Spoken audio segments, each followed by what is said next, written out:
Welcome to an all-new episode of GVN Roundtable. Today, we will be tackling the best of DC animated movies. I know what you guys are thinking, but Jawan, all the good ones are only Batman. How can you have a conversation outside of that? Well, there's a person named Trayvon who will try his hardest to make a case that other movies exist in the DC animated universe. But we are going to have a fun time. Before we jump right into it, let me introduce our panel. Starting off with Trayvon. What's going on, you Batman hater? Hi, everybody. I'm happy here. I have the team behind me. Batman's dead in this game, so I'm very happy. About that. So happy to talk about this. Yeah. That was great. That was great. Because I didn't expect that. You know what, Trayvon? The day that game comes out and Batman pops back into that motherfucker as a playable character, I just want you to know there'll be a lot of shit talks from my They do that. It's a cop out, so they better not. Ain't no cop out. Keep him dead. I can tell you this, Trayvon. When they announced this game and they said, "Oh, Batman's gonna die," I said, "Oh, okay, that's a really interesting take. I'm all on board. Let the kids take over." Then when I saw that the fucking what do you call them? Completely forgot. Court of the Owls. When I saw that Court of the Owls, everyone fuck Batman. That's coming from a Superman fan, by the way. No, it's coming from a Titans fan. Once I saw that the Court of the Owls were involved, I immediately said, "Oh, there's no way Bruce Wayne's dead. They just kidnapped him." But that's fine. Just make him not playable, so it makes it worse. Oh, the hell! Come on now, Trayvon. a DC game where Batman's not playable? Where they do that at? Why do you think Suicide Squad? They need to have some strength. They need to have some. They need to have some balls. Do it. Keep him unplayable. Yeah, no. Batman. Keep him out the fucking game. God. Batman is their strength and balls. You're welcome. All right, next up, Blake. What's going on, Blake? Nothing much. I am excited to see everybody's list for these movies, and I feel like my number one pick isn't basic, so I'm excited to get to that one. My number one pick will also shock you guys. Good. That's what we're here for. All right. That's all we're here for. Didge, what's going on, Didge? 20 films is a lot. I just wanted to get that off the bat. 20 films is a lot. After 10, I was just like, I have a definite top 10, and then 11 through 20, I'm just like, they're all, anything could have hit this. Like, that's fair. I mean, that's not false. I did go through the lab yesterday after we did our meeting, and I was just watching all these DC animated movies, and I just went, there's a lot of bangers in here I forgot about because, my life is just Batman. I'm like, there's some really good fucking ones that aren't Batman. Like, there's some really good ones. And then I woke up from my dream and I said, no, they're all just Batman movies. Before we jump into it, I do want to give a huge shout out to Mike, who just recently joined GVN. That's working the boards for us today for Jayla. Shout out to Mike. We appreciate you, man. Glad that you could fill in for Jayla. And I'm just excited to have you. And I will give some shouts out to Nightwing for you, Mike. Knowing how much you love Dick Grayson. I got you, buddy. All right, let's jump into this. I appreciate that. Carry on. I like how it's just his picture, so it looks like he's looking at you. He just stared at me like, you better say Nightwing. Right. I did it. I said it. I love you. All right. Let's jump into it. Blake, I'm going to start off with you. So I thought about this because I know last time we did it, we just went from 20 and we were just periodically going down. But then I thought about it. It's 4 of us, right? Yeah. So we could just do our list of 5, right? Our list of 5. You're just starting at 5. You do your your number 5, and then Trayvon does his number 5. Percentage. Oh, okay. So I didn't have to list 20. Yeah, I thought about it once because I thought there'd be a few more people, and when it was just us 4, I was like, oh well, I mean, I guess we can condense it. You know what I'm saying? Start at 5, go around, and then start at 5, just go around, and then get to number 1. That works. in that case, Blake is like, you might have to come back to me. Let me move some things. My top 5 is all Batman. With top 20, I was like, cool, we're gonna get some variety with like Superman, some Suicide Squad, Green Lantern. Okay, we can do from 20. I'm down for that. Let's do 10. Let's do 10. I think 10 is healthy. 10 is a healthy number. We could do 10. Let's do 10. Okay, so start with number 10.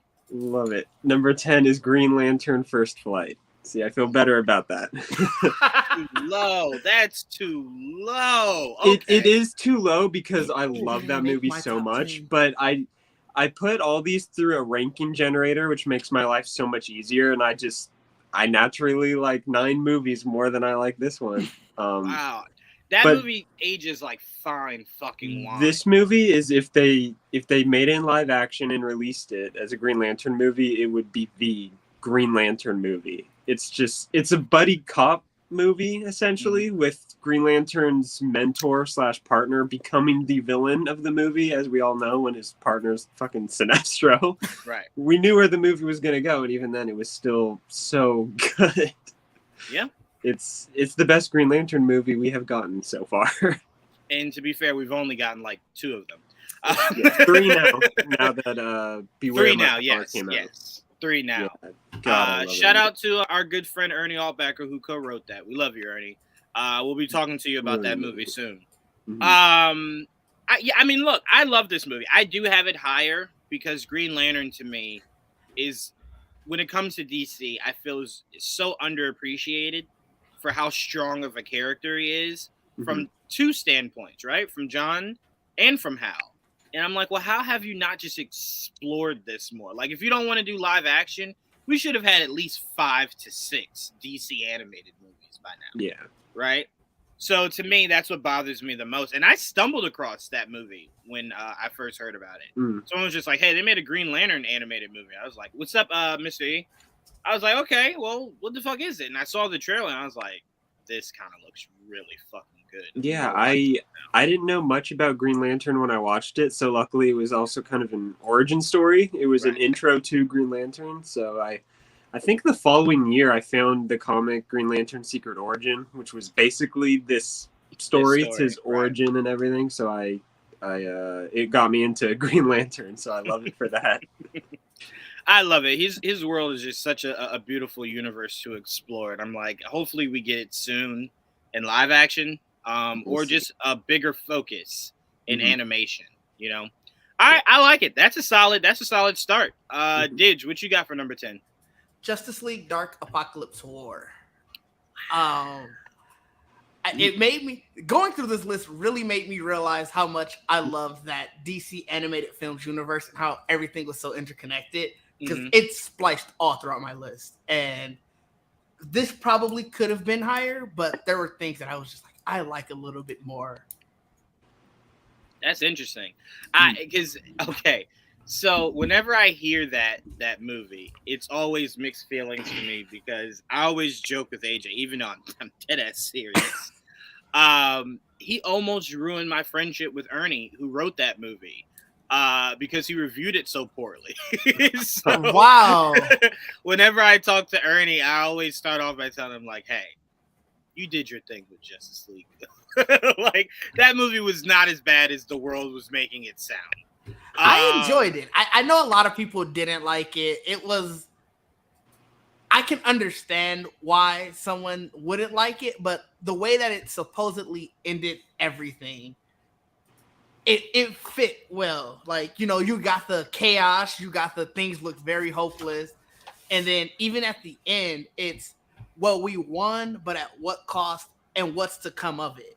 So that was something I really liked with it. Yeah, I told Ernie when I spoke to him, the only thing I didn't like of that movie was I just felt as though that was a really weird decision to make about Constantine's character. Like, Constantine would watch Zatanna get murdered and run. But no, they talked about that in the movie. She forced him, like she put a spell on him to do that. It wasn't like it wasn't like he just was a coward. Right. I agree. When I first watched it, before you figure that reveal out, and sorry to anyone who hasn't seen it. I mean, it's been out for forever now. I mean, that's if you haven't seen it, that just seems like you're saying I don't plan on seeing it. Fair. But no, I mean, I really did like some of the things he did. We got Batman in the Mobius chair, right? That was I thought that sexy was as going to shit. bring us a 3 Jokers movie, but I'm still waiting on it. Well, yeah, it's We'll see. interesting because this was supposed to end that saga, but then I remember reading stuff about that. Well, maybe we'll do a little bit more, and it's like, well, obviously, Flash just changed everything again. So where are you We're in a going whole with new it? universe. Right? Whole new universe. Yep. I can't speak more about that because I have been begging Ernie to tell me more about what's happening. But I do know that I do love where this universe is going.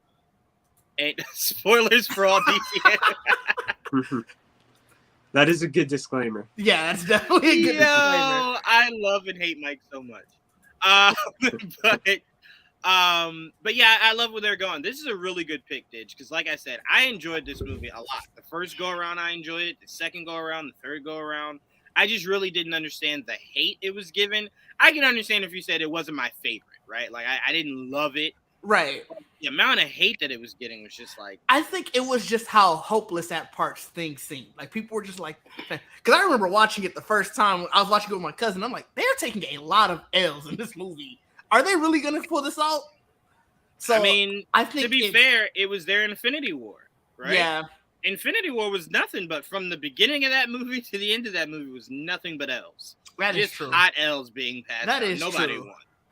Right? So to me, that's how he kind of approached it, to where it's like, this is our Infinity War / Endgame, right? Yeah. I mean, they even did the whole time travel. Right? So it's like that was their two-parter in one movie. Now, I won't argue with people that might believe it should have been 2 movies instead of one massive one where you could have maybe covered more ground, explored more, but I could see that. I liked it being the one movie just because it was, you don't have, I guess I was probably also off of Infinity War, just trauma. Just I don't want to wait a year for this. So being able to get it all concluded in one was good. But I could see that, just obviously wanting more, but that's a good thing. Hey, I want more of your movie. Yeah. And I did. That's why when he was just like, nope, we're doing a whole new universe, I was just like, how dare you? I love this one. Like, just keep going. But all right, Trayvon, what do you got to start off with at number 10? Okay, so to preface this, I cannot pull the facts out like these guys are doing. It's just to preface.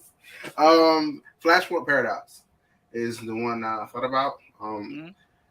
Because it's still fun to see like him, mess up the timeline and stuff like that. But it's also a story that I've seen a lot, so it's like that's why I said number 10 for me. But yeah, it's always fun to see that done where they, mess it up and characters are not who they're supposed to be, and yeah, it's always fun to see that. So at least I'm gonna put it on here.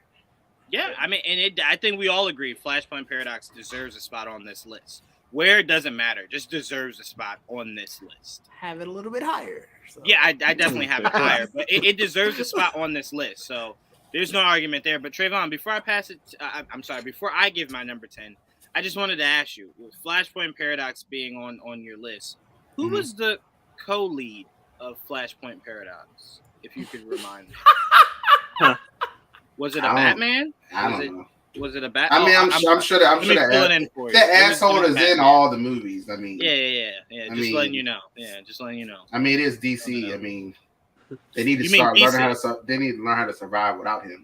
No. But, it's called DC. I don't know who told you it was DC. It's Batman Comics. Okay, that's what it's always been. That's what it always will be. It'll be Batman Comics. Right? The detective in DC stands for Batman. For Batman, right? Exactly. Yeah, Side note, I hate the fact that they still call it DC Comics because now it's just Detective Comics. I hate that. I hate that so much.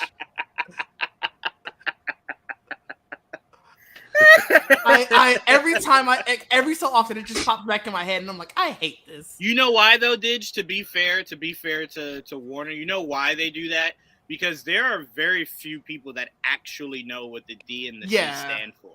So to them, they're just like, I didn't know it meant anything. I thought they literally just DC. Like, that's it. So There are some people that heard that just now and they were just like, oh, like, when did this happen? Yep, there you go. There you go. Oh Trip. man. I just want to hop in right quick and say that they stopped referring to themselves as DC Comics and they're just DC now, if that makes you feel better. That should help. That should indeed help. Mhm. That makes all the sense in the world. Because, like I said, there are a lot of people that have no idea that that's what it stood for. So to them, they're just like, what's up in head? Right, and obviously they never go around saying, "Yeah, Detective Comics." Like they never Right. go around saying that. So right. Because then they would have to elaborate why it's Detective Comics, because it's Batman and he runs the world, right? So that's whatever. But all right, for number 10, I'm going with one because this one I'm going with. Do I want to put this at 10? You know what? Fuck it. I'm gonna put it at 10. I'm gonna put All-Star Superman at 10. Okay. I fucking love that movie. Not I bad. really, really, really, really, really fucking love that movie. Superman's gonna be on here a few times for Good. my That'll top help 10 balance list. out my list. same actually. Yeah. So I just really think everybody that's handled a Superman project in the DC animated universe just understands Superman. Like, I don't think anyone has done a Superman animated movie that I've looked at and I'm just like, that's not. What are you doing? That's not Superman. I think they've all kind of captured the true essence of Superman, and that All-Star Superman storyline I really truly love. So I'm putting that as my number 10. All right, Blake, what you got for number 9? Number 9 is my only Superman movie I have on this list, and it might be a hot take. I think this is my only hot take on my list. Superman: Man of Tomorrow, which is really new, and it's what I enjoyed it. This. Wait, Yeah. so it's the first one of this new universe. Yeah. what would be your hot take? That's the only Superman movie? Or Yeah, that specific that movie? that specifically is That my is a hot take favorite for sure. animated Super. That is for sure a hot take, yeah. Yeah, I love the animation style of this universe, like that Archer kind of animation, but I'm a sucker for origin stories for Superman, of all people. Like, even if you just tweak the slightest and smallest details, I just love the change. Like, the fact that Ma Kent gives him a cape because she saw a picture of Batman he inspires us all in the newspaper. Yeah, that he is the reason Superman has a cape. That's so cool to me. And we haven't seen them meet yet, so I wonder if they're gonna make that a throwaway line or something. That's gonna be fun. Yeah. That's gonna be a lot of fun. That's gonna be great.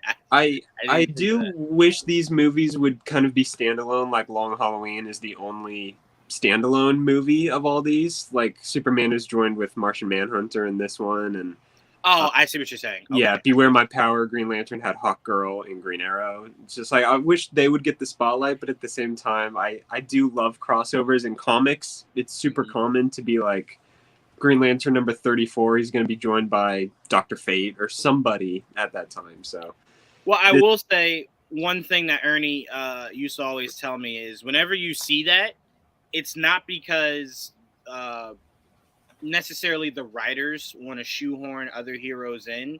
It's because they hear from upstairs, like, I'm not doing a Martian Manhunter movie. I'm not doing a Hawkgirl movie. So then the writers, because they're such fans, are like, well, fuck. If you're never going to do a Martian Manhunter movie, where can I utilize Martian Manhunter to where people are familiar with the character, they can kind of see the character, right? And you can kind of keep that fan base going for Martian Manhunter. And they're like, well, fuck it. I'll throw him in this Superman movie, right? Or I'll throw Hawkman in this Green Lantern movie. Because it's really the only way it seems like upstairs will let us use them, because they won't necessarily do a solo movie. So I'm like, I appreciate that. Yeah, and every time, like, I just knocked on it, but every time they've done it, it does work. I don't think any of these characters, I haven't seen the Green Lantern one yet, but I want to. None of these characters that's made an appearance in the movie, I'm like, that was forced, or they didn't need to be in here. They all, like, even Lobo was in this movie, right? Which he was perfectly. And the villain was Parasite, which I don't think he's used too much, so I liked it. And I do want to give an honorable mention to The Death of Superman. I really liked that one as a part of that old universe, and I think my love that second movie. favorite Superman animated movie is Superman versus the Elite. I have to shout that one out. I would definitely put such that a great job. super fucking high on my list. Yeah. That one scene resonates with me almost more than any Batman scene I've seen in the animated universe. Towards the end? Yes, where it looks like he killed them. Yes. And he's just terrified. And he's like, oh shit, like did Superman really lose it? Mhm. And then you look at it and you're just like, oh shit, okay, no, he didn't. Yeah. It was just the way they pulled that off was That so ending is fucking actually great. my reasoning for why I like it so much. Yeah, that movie That's was fair. phenomenally done. Yeah, that's super high on my list. Mhm. Superman versus the Elite. I have it on in the background now because I'm just thinking about how much I fucking love that movie. It would be so many more that I love would be on this list. Just I love Batman, and he has a lot of good movies, so that's the majority of my list. Yeah, you're not wrong. Didge, what do you got for number 9? Justice League: Throne of Atlantis. Ooh. Wow. Really quickly, shout out to Derpy Gaming. The Dark Knight Returns or Mask of the Phantasm. Yeah, I mean, Yeah. You can't really go wrong in either one of them. Can't really go wrong in either Yeah. one. Wow. Okay, so Throne of Atlantis makes your top 10 list. I Okay. love that movie. It's such an interesting way to tell that Aquaman story. First you got Black Manta and Orm basically talking with Atlanta, trying to like talk about the war. No, talking with Queen Atlanta. I'm sorry. I thought you said Atlanta. Oh, Like, okay. Yeah, no, that's fair. I'm like, fair. we're not in Atlanta. No, that's fair then. No, okay. But no, they were, because remember at the beginning, they're the one, they're sort of talking about the potential war between Atlantis and the humans. Right. And just like this, the way that they were going about it, because for most of the movie, you're like, well, why is Black Manta sort of, he's not as shady as you think he's supposed to be. And then when he flips, it's like, oh, okay. Now this makes more sense. This makes a lot more sense. Or I know. So I enjoyed it. And again, like I said, spliced through my entire top 10 is I love how interconnected everything was. I love the world building and creating a universe and everything. Ooh, excuse me. Yeah, I mean, I enjoyed that movie for sure. I got to see the rest of your list to see where this lies compared to the rest of your list. But no, I did enjoy this. And I remember when it came out, I thought this was a really interesting change for Aquaman. And I did, Blake, when I saw that movie, I did say to myself, is there any reason why this is a Justice League movie, not just an Aquaman movie? Yeah. Like, They did that with a lot of Name character recognition. stories that should have just been solos, but right. yeah. Use their If Warner names. Brothers wants to make a DC movie universe like Marvel, honestly, what they should do is have animators from the old 90s. DC animated shows make a storyboard phase. Per phase, have a certain person in charge. I don't think they need to necessarily follow a model.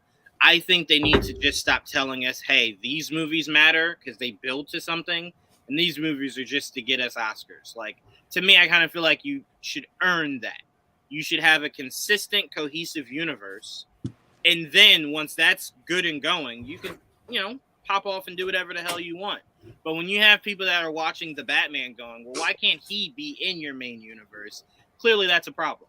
And I think people are still asking that question to this day. So to me, just get cohesive. Get cohesive, and whatever you want to do after that, you do it. But just get cohesive first. Okay, I mean, Throne of Atlantis, like I said, I really do like that. But that was a big question for me. Like, every time it didn't No, go need ahead, to I'm be a sorry. Justice League movie. Not at all. It felt, that was one they felt like, yeah, we're just gonna throw them in, because it's like even the parts that they were in, it's like this could have just been Aquaman in all of these parts, and it would have been okay. Yeah. But I think they just wanted more screen time for everybody else. I just feel like, to me, Batman, Superman, Wonder Woman, you don't really need to show them for people to go, oh, I know who that is. You know what I'm saying? Now, if you wanted to do Aquaman and whoever, like Aquaman and Shazam or something like that, okay, cool. no problem. Aquaman and Green Lantern or Aquaman and Flash, sure. But the whole fucking Justice League, again, my problem with that is could you picture if they did a Marvel animated movie, right? Where the big bad was Ironmonger, right? And you're watching Thor come down from the sky. You think to yourself, well, did I really fucking need anybody else? Couldn't I just had Thor kill this guy like an hour ago? Why did I need this to be in have I or anybody else in it but Thor? You watch Throne of Atlantis and you're like, Aquaman Superman can take care or of. Wonder Woman could have. Oh yeah, if you're bringing just themselves. them, yeah. But also, like you said, at the end of the day, who saved the day? Arthur. So I'm like, well, if he was gonna save the day, why the fuck did you bring all these other people here? I wonder, do you think that they figured at the time an Aquaman-centric story couldn't have held on its own? I don't know. I don't know. I don't know. But again, if that was your fear, then you should have made these things more connected, right? To where maybe Jason Momoa voiced Aquaman, and his Aquaman looked more like Jason Momoa's Aquaman. Well, this was prior to that. This came because because remember, Momoa was casted for a while. Fair. This movie came out in 2015. I can't remember exactly when he was In cast. I know this came out 2015 for sure. I do remember that. He was cast in 2014, I think. Oh, yeah. then you could have. Yeah. So I mean, if that was your fear, because you were about to you were going to go on to make an Aquaman movie, right? So I'm like, well, you couldn't have been that scared because the movie costs way more than you just animating an Aquaman movie, and if that fails, you just go, well, fuck it. It's not that much of a loss in the pockets. And thank you, Mike, for the date. So I don't know, but I've always been a fan of that. I thought Marvel should do that in their animated division. Excuse me, and I thought DC should do that with their animated division. Have it linked to your movie universe, right? So it's like instead of doing when we have those gaps in between Aquaman 1 and 2, you could have an adventure that Aquaman goes on. That's the bridge from 1 to 2. I'm looking it up. Apparently, this was Orm was in a post-credit scene of Justice League War, which was right before this. Right. So I guess that's why this is the same continuity. Right. That's Justice League War. It's just the same team, same outfits and everything. So we were just saying that some of these characters won't learn how to swim if you're holding them the whole time. So it's like at some point you got to kind of go, well, you're gonna either sink or swim, right? Because I mean, like, Son of Batman is in this continuity, and again, it wasn't a Justice League movie; it was a Batman movie. Right. Well, they feel like Batman's a savior. So, I mean, these movies make money, and you can make an argument. I mean, I get it. I think Batman's the only one that had solo movies in this. Superman did, but they weren't solo. They were Justice League in them. They said they were titled Superman, but I don't know. Yeah, the Bat God strikes again. He's always here. He's always here, just looking out for you, taking care of you. Just saying, you wouldn't have those 4 beautiful faces behind you, Trayvon, without Batman. Just never forget that. Never forget that. He's dead.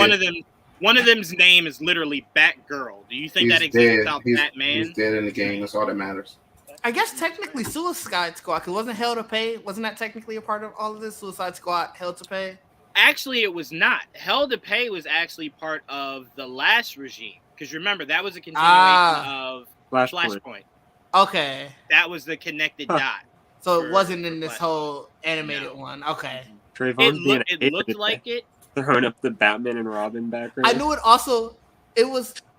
I thought it was just because there's Batman that it came out and everything, but that makes more sense because no, you're not wrong. The animation style was the same as the current DC animated universe they were in, but the story was connecting to an older story. Which that's what I was gonna say. It makes more sense because the story that was the one out, and I love that movie, but it was the one out of all of them. Like, this doesn't seem like it fits with everything. Right. Yes. And just a little fun fact, shout out to Joel. That movie gave him all the hope in the world that James Gunn's Suicide Squad would make Idris Elba Bronze Tiger. And he was only for a moment, but heartbroken when that was Bloodsport not was the so case. much better. He was. I'm going to be good. honest.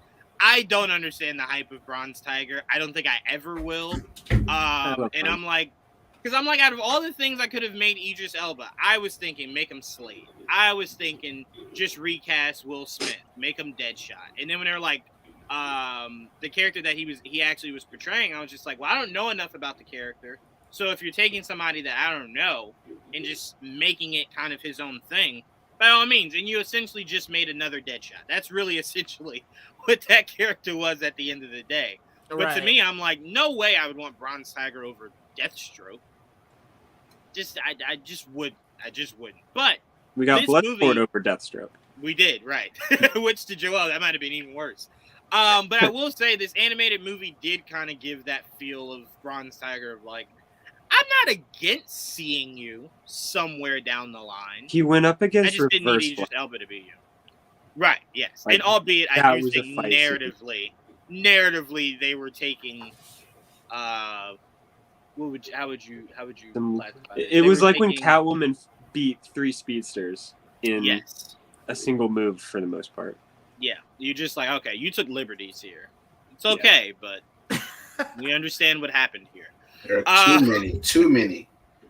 So many Batman animated movies. You know what's crazy, Mr. E? There's not enough. I think we need to drop 6 more this year. I don't have my 3 Jokers movie, so there really is not. Yeah, there's so much I'm more. I'm shocked that hasn't been animated yet. Yeah, well, maybe because they know how the Killing Joke went. Maybe they're scared to do 3 Jokers. That's just because to be fair, the Killing Joke. That was the problem, right? I thought the biggest issue for the Killing Joke was your weird relationship between Bruce and. It was the prologue. They added that. That was that was just like. Yeah. All right, that's weird, but okay. Shouldn't have done that. Yeah. Because then it just made it even more weirdly personal when she got shot. Because now it's like, well, he feels offended because he's dating her, not just fighting crime with her. So it was just a whole bag of weird of things maybe they shouldn't have done. But all right, Trayvon, what do you got as number 9? Oh wow, what's our weird so far?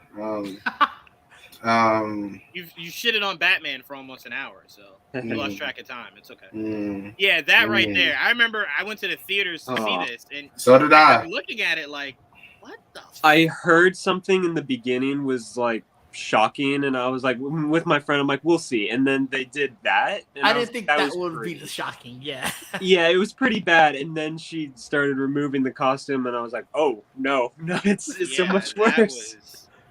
That was wow. Because I'm like, how do you look Gordon in the face every day, right? I was like, where's Joker? Did we walk into the right one? It's been 20 minutes. Oh man, yeah. I don't understand how Bruce held up a friendship with Commissioner Gordon after that. That's one of those you don't come back from. Dating my daughter? Hell no. And you got her fighting crime? Nah. But what you got, Trayvon, for number 9? Justice Society World War II? Ooh, yes. Oh, okay.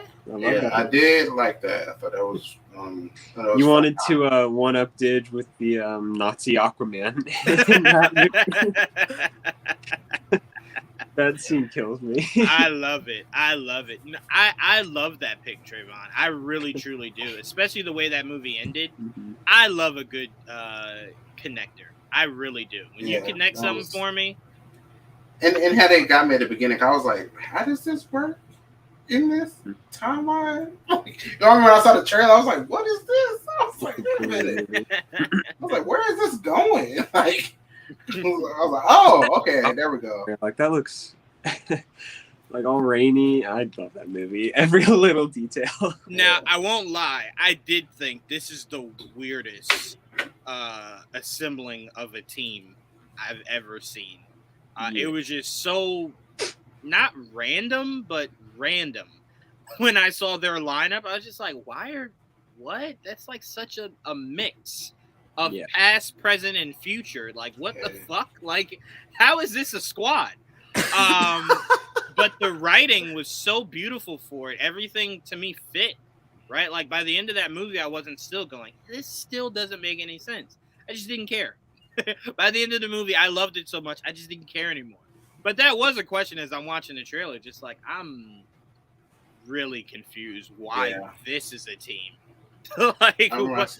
Huh? I remember they showed the first clip. I was like, I'm so confused, but I'm gonna watch it. Hell yeah, and I did. So I don't care. And I did. I sure goddamn did. And I loved every moment of it. I really did. And it was such a good story. Such a good story. Now I'm curious how they make all of this come together and do a Justice League movie now. The only one coming up in this universe, the Batman one with Jensen Ackles, the Doom that came to Gotham. Mm-hmm. That's the only one. Okay. Yeah. Okay, so Justice Society. Okay, so Trayvon, you just said that. All-Star Superman, I said that. Justice League Dark Apocalypse War. You said that, Didge. Batman Long Halloween. I guarantee you that's going to be on someone's list. Mine, spoiler alert. And Batman Mask of the Phantasm. That's my take. Long Halloween didn't make my top 10. I chose a different Batman movie. Mask of the Phantasm didn't make my top 10. Oh, Mask of the Phantasm made mine. I'm so glad Sabrina's not here for that. That would have. I warned her last. What did you just say? There he is. I was gonna say Mask of the Phantasm didn't make mine. It didn't. Oh it didn't make mine. It That's did not make insane. mine. I've never seen it. So. I'll explain. Oh, you should definitely see it. I saw that in the theater. I'm heated. I'm gonna leave now. Bye.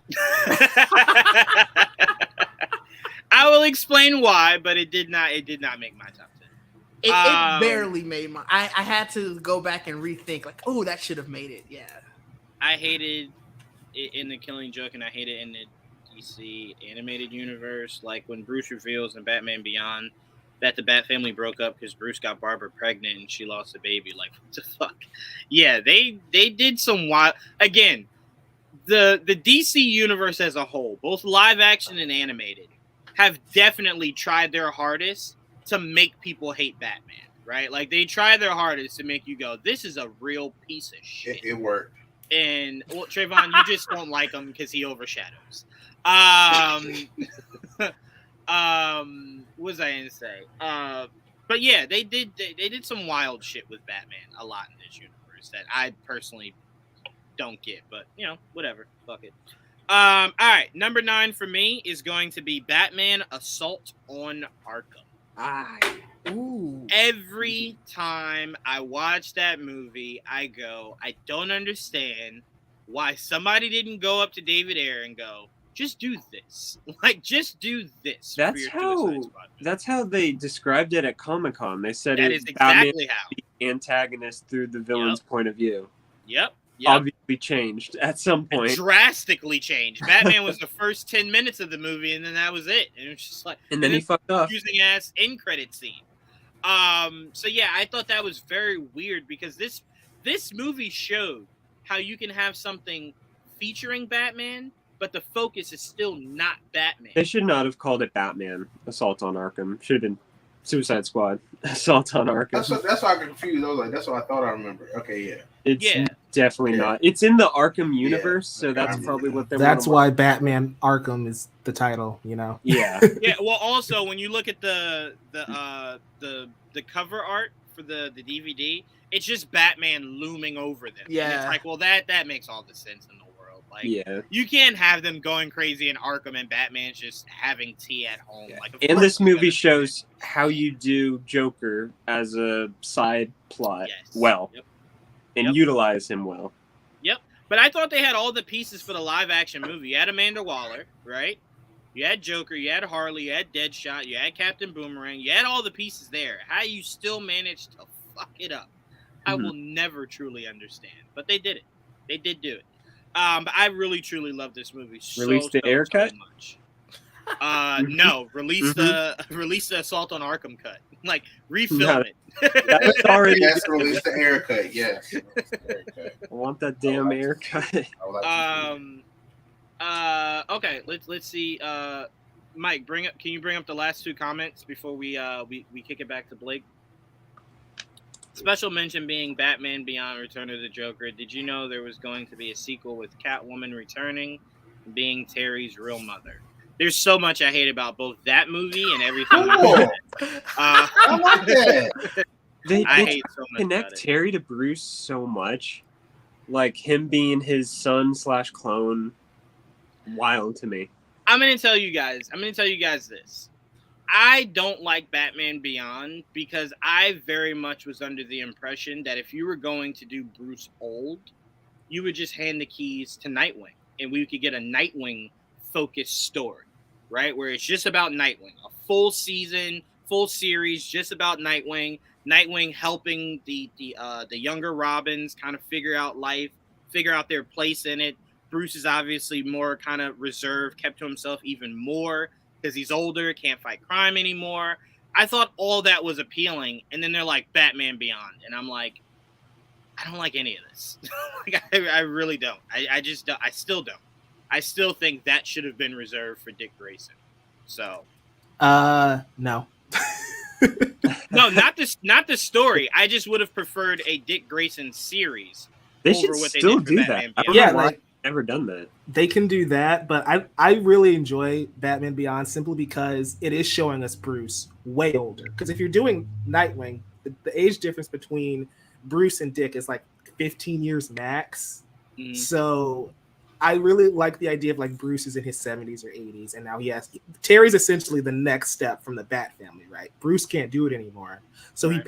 he passes the mantle to Terry McGinnis. You can still do Gotham Knights show, I guess, technically, with like Dick helping out the rest of the Bat family, but I think there's still room at the table for Terry McGinnis to have his own thing. Ugh. And I like that Terry acts nothing like Bruce as Batman. I tell you, it's crazy because like I just didn't like That's a hot. That's a good. Batman Beyond. But what really fueled my hate for Batman Beyond is when Ben decided he didn't want to be Batman anymore, and the world was just like, well, just do Terry McGinnis. And I said, fuck that. All of it. Hell no. Throw all that concept in the garbage. Batman Beyond sucked ass, and a better version of the characters is in White Knight comic. Yes. It did not suck ass, but that's but Beyond the Night is a great. Blake is comic. like, you went 50-50 there. Yeah. Read the White Knight comic though. That's good. The best movie DC has made is Justice League Gods and Monsters. What? That's an Hot interesting take for take. sure. I don't even think that's the best Justice League movie, let alone DC movie. Like, Yeah. That's a hot take. I love it though. I love it, to Caleb. watch it because that sounds like we right on my alley. Trayvon, People Fly. It's already checked. Is it magic and stuff?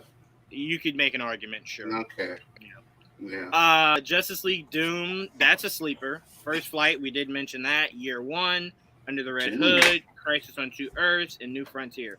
Crisis on Two Earths and New Frontier, I do believe, do not get talked about enough.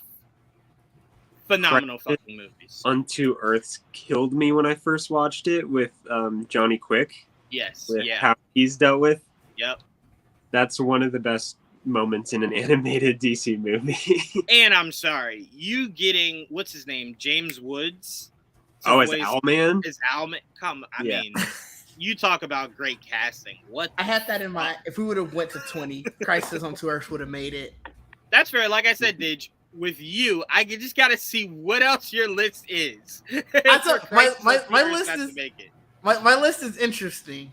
Okay. Well, I can guarantee you, Trayvon. It goes Trayvon's on is the most rewatchability. interesting. What Because if I rewatched the most? Because Trayvon's going to find a way to try to do as many non-Batman movies as possible. So that's why his is definitely going to be the one that I'm like, how did you do this? Like, There's so many I have never seen. actually, hold up. I take that back. I forgot about All-Star Superman movie. Yeah, we talked about that. I put that on my list. I fucking love that movie. It was so well That's done. fair. So fucking Best is rough, but Best it's a is good- rough, but it's a good movie though. if you're saying, Caleb, that you have it extremely high, no arguments here. None. Absolutely none. All right, Blake, what you got for number 8? Number 8, I have Justice League Doom. I really like that movie. Just the idea that the Justice League all have like one key weakness and the villains find out because of Batman, kind of keeping this significant secret from everybody. You can't go wrong with that. And I like how he is dealt with by the end of the movie. I think is very much in character, and we've seen it countless times before. It's just always kind of fun to watch Batman be like, fuck off and walk away. And there are a lot of genuinely like pretty intense moments in this movie. Martian Manhunter being lit on fire for a solid 20 minutes. Yep. Being one of them. I love this movie. Can we talk about Martian Manhunter's weakness being one of the dumbest in comics Yes. for a second? Yes. His weakness is fire.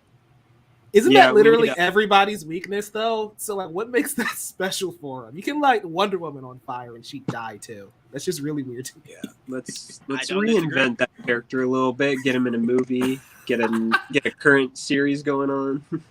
Please. I also find it confusing because one of their pitches for Martian Manhunter was like, he's like Superman, and it's like, well, Superman walks through fire, so you mean he's like Superman, but fire is his biggest weakness, and it's like, well, I mean, He's like Superman, but not at all.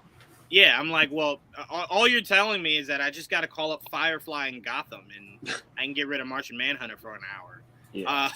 So, But no, yeah, that's not great. did he not even make the cover? No. Oh No. shit, he did it. No, you want to know why? They were still trying to put the fire out. He didn't make the photo. That's the He didn't thing make though. the Like if you lit Cyborg on fire for 20 minutes, he would be dead. So is it even a weakness if Martian Manhunter survived it that long? If It's just that more of an was not inconvenience, right? forced, he'd be Yeah, out. it's one of those like if you just set a kryptonite down by Superman, right? It just kind of like weakens him, right? Now, if you shoot him with it, stab him with it, now we're talking about something different.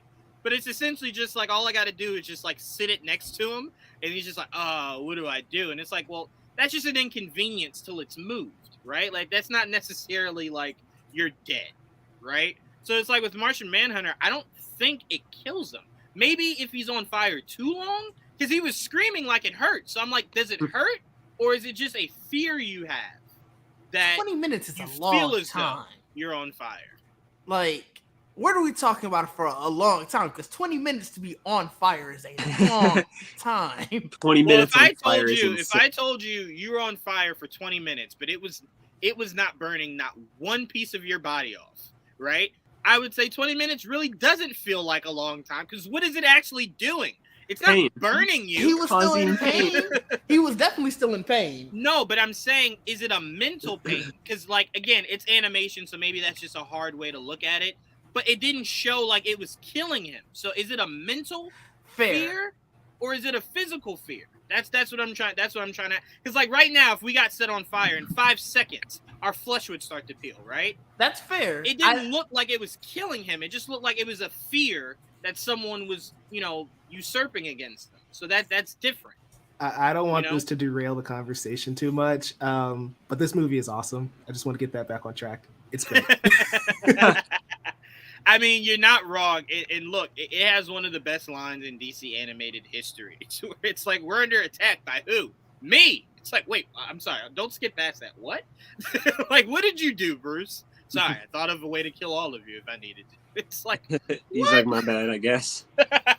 And I love it because I remember people were going, well, that's not fair. How do you kill Batman? I'm like, just wait for him to take his costume off and shoot him in the face. Like, this is not difficult, people. Literally.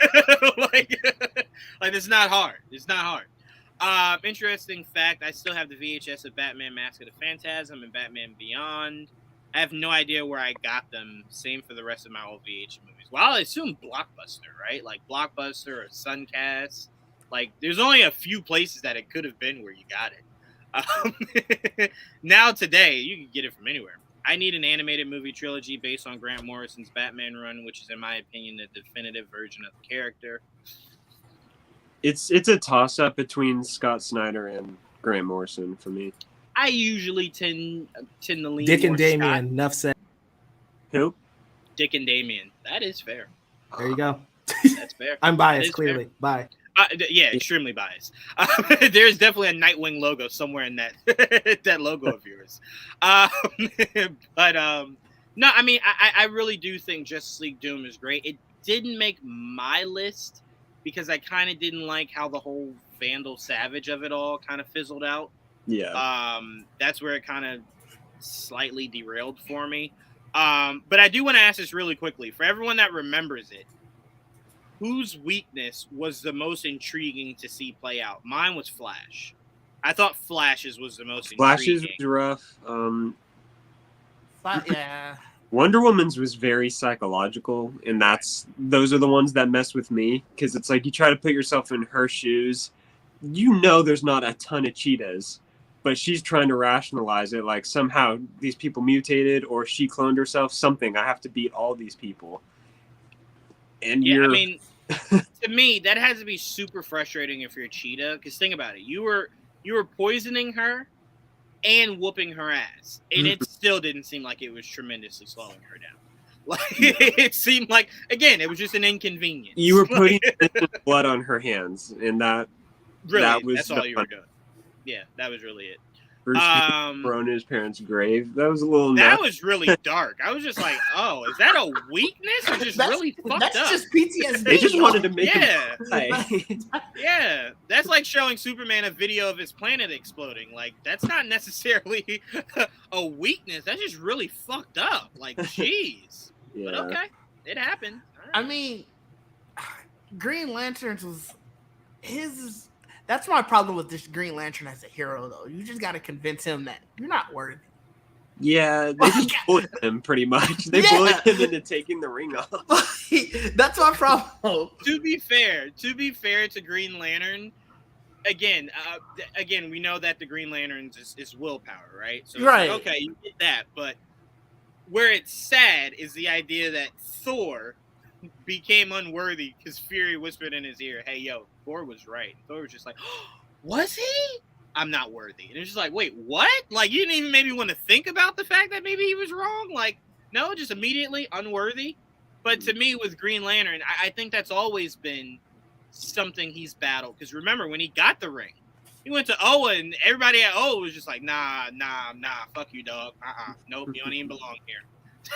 So it's like maybe that was something that was gnawing in the back of his head this entire time. Yeah. Right? And it's probably something he thought about, like, am I truly worthy? Because it was just given to me, essentially, right? Right. You know, so maybe that is something that's just been with him since the beginning. It bothered me. It was just like, But like I said, that's always the issue with me as a Green Lantern as a hero. Like, bro, you can get bullied out of your powers. Like Blake said, you can literally get bullied out of your powers. All you need to do with Green Lantern is stab him with a number 2 pencil, like Yellow and Wood. That's hilarious. Good luck with that, though. Definitely good luck with that. All right, so that's a solid number 8, Blake. What you got for number 8, Didge? This is where I think you're going to wonder, what's going on with your list? And I want to preface it. How much I rewatch stuff, and what do I like to rewatch the most? That's how I judge. I mean, again, it's you guys' list, so I mean, there's no arguing your personal. No, but yeah. I feel like I wanted to preface that Batman versus Teenage Mutant Ninja Turtles. No, that's a good one. Why does that need defending? Because everything else on my list is like, this is the one that's the outlier for sure. Hell no, it's not. I got to see that's Batman fight Shredder.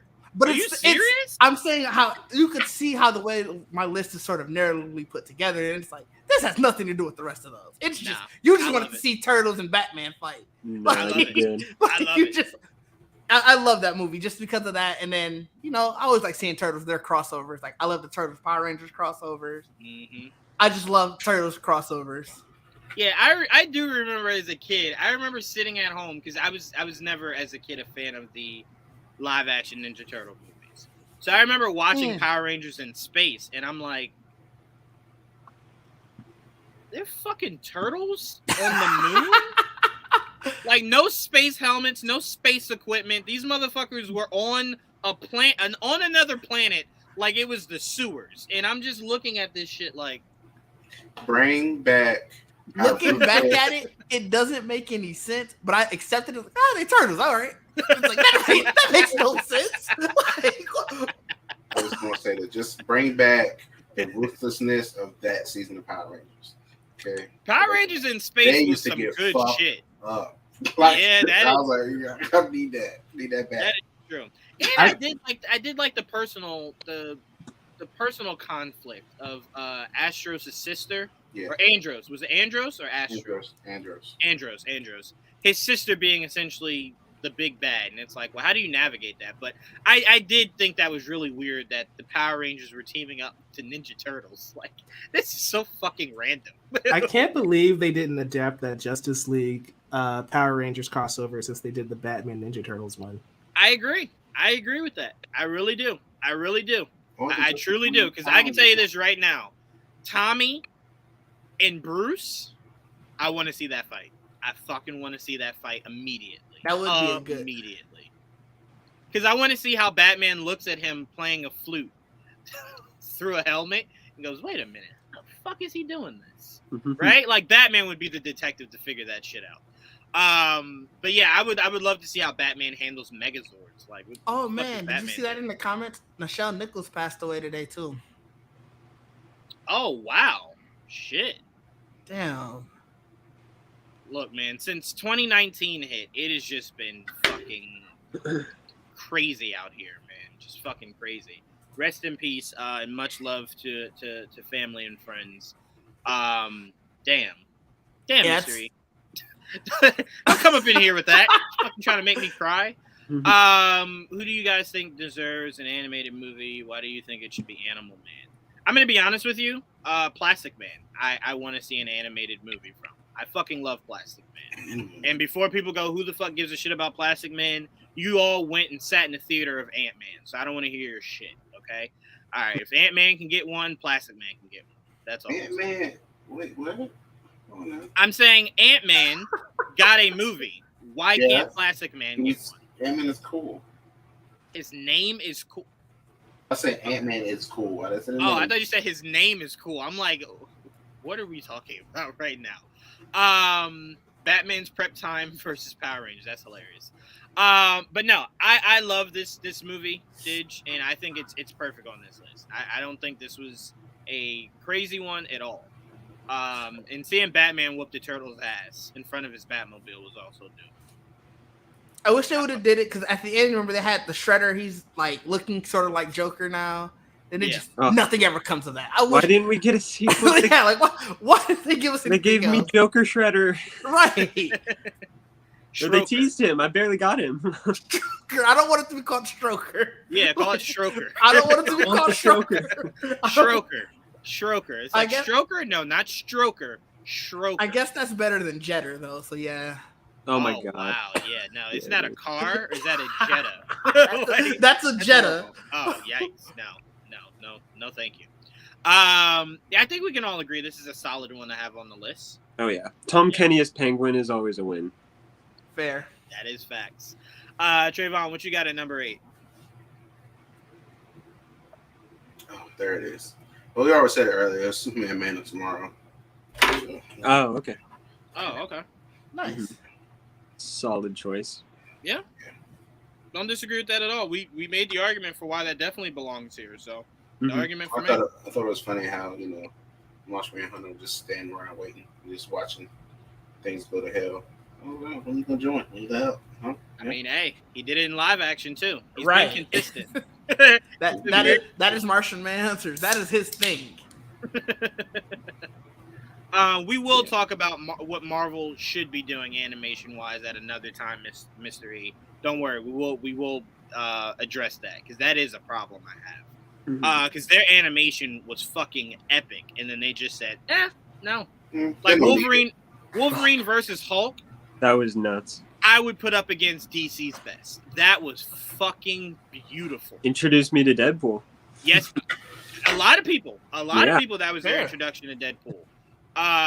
At least DC is pimping out Batman movies in what feels like every year. They are. Hey, you're gonna get the good shit, man. You're gonna get the good that shit. Picture of the cow that's already been used up and it's the little farmer going towards it. That's DC with Batman. Hey, you do what you know. I love Ultimate Avengers movies. I do too. Those are fantastic. Those are phenomenal. Again, more movies I'd put up against DC's best, and it'd be a long night for them. Oh, yeah. All right. I'm going to put up one that is very near and dear to my heart. I want to make this a two-parter. I know, Mike, it can't necessarily count as a two-parter, but I want to make it one. I'm adding Superman and Batman Public Enemies and Superman and Batman Apocalypse. Ooh, I want okay. to attach them at the hip. Those fucking movies. Those are Public Enemies, seeing the entire villain core of Superman and Batman fight them That's not what I loved. What I loved is how Batman knew how to fight his villains and Superman's villains. That motherfucker just knows, right? Like he just knows. And that cemetery scene where obviously it made it look like Superman was attacking Lex Luthor, and we saw what's the name of the character? Oh fuck. The one that's like a robot that's like Metallo? Yes, Metallo. Seeing Metallo was in that. That's right. yeah, seeing Metallo fight Batman and Superman. Superman try to fight with kryptonite in his chest. I love that. I even love when they manage to get into the sewers and Alfred is shotgun ready to shoot a motherfucker. And Bruce is like, hey, the fuck, it's me. Relax. He's like, oh, all right. Fuck, I didn't know. Got to make sure. Had to make sure. And then on the other spectrum, I really do think it's one of Batman's finest scenes in DC animation is him looking Darkseid right in the face and going, call my bluff, bitch. Like, call my bluff. You want me to blow it up? Yes. And Darkseid was like, you a crazy motherfucker. Hold on. Isn't that the one with the car fight? With the yes, yeah. Mm-hmm. Which is the only important part of the movie. All right. See, when you do that, you make me find a negative response to that, and I don't, because that was the dopest part of the movie is seeing her and Clark fight Darkseid. So you agree? No, but you make me want to shit on it because you're shitting on Batman. So don't do that. Like, stop trying to make me go against it. But no, you're absolutely right. Supergirl was a standout in that movie. I love seeing Diana Traynor. Essentially for Kara to kind of realize I am stronger and better than all of you. like I don't really need you. I just loved everything about these two movies, and I needed to put them together. That's it. Both of those movies are based on the same comic series, right? That Right. Superman Batman. That's what. Yeah. Mm-hmm. And I connect them because those were the only two ones that we got of that series. To a degree. Yeah. So that's why I connected them. What's up, Casper? Mhm. So that's why I connected them. So no, I'm sorry. Go ahead, Blake. It's a great series. Oh yeah, no, 100%. I would have loved to have seen more come out of that, or at least a spinoff. I would have liked to have seen Kara got her own thing. She easily could have. That whole Apocalypse movie was like, here's an intro to Supergirl, and here's why she's awesome. Right, and then they were Yeah. just like, nah, fuck She her. took on Darkseid and didn't die. Right, and it's like, is there any reason why we're not sticking with this? I hope we see a Yeah. Justice League now animated movie. Okay. Yeah, so I'm throwing in those two at number 8. Can we all agree in just no. And I'm going to keep telling you guys that regardless of what I feel about those movies, I have a personal attachment. I will never come out and say anything bad against those movies. Just won't happen. Sorry. Injustice had say what you want about the movie as a whole, but that scene of Batman punching that pillar with his knuckles getting all bloody and Catwoman's there to calm him down. Yep. No, that is a top-notch scene. Yep. And I will say, because I know a lot of people thought like, oh, you just, threw a whole bunch of shit in one movie and this is something that should have been multiple movies. I think what you guys fail to realize is the writer had no stake in that. He was asked to produce an Injustice movie, and he made it with the thought of, what if I'm not allowed to do a part 2, right? So let me just go full bore, right? The comics aren't very loved as a whole, and I think he executed certain things in the movie better than the comic did. So I don't disagree. And yeah, a lot of people made a big shit about Flash dying, but when I spoke to Ernie about that, he said, well, is the Flash dead? So there you go. You don't see it happen. Times before. There you go. But again, I want you guys to know when you shit on things, that's how no one can do part 2. So you kind of counterproductive in that respect, right? To where, well, I could have done a part 2 to maybe expand upon a lot of what you guys wanted, but you shitted on it so poorly. DC probably was like, nope, garbage it goes. No more of Injustice. So there you go. Wait for Injustice 3, the game to come out. I was going to say, give us Injustice 3 anyway. Even if the movie, you'd rather have the game. Yeah, 2093 when that drops, you guys can worry about that. But yeah, they ruined the game too by doing that. They ruined the game by doing what? By trashing the movie, they ruined the. They may have. Now, to be fair, that division of gaming really only has Mortal Kombat and Injustice to their name. So I find it very hard to believe they stopped making it. Is that a true? Isn't there rumors about them making a Marvel game or something too? There was like a Marvel, like a Marvel. There was a whole leaked roster for a rumored game. Yeah, I didn't know it's supposed that. to be like a Marvel fighting game in the same vein of like Mortal Kombat and Ed Boon did tease a crossover, a Marvel versus DC game. Right. Oh, which hopefully leads to us one day getting Marvel vs. DC in live action. But all right, Blake, give me your number 7. We did mention it. Assault on Arkham is my number 7. I think it was supposed to be the blueprint for David Ayer's Suicide Squad, but alas, that did not work out.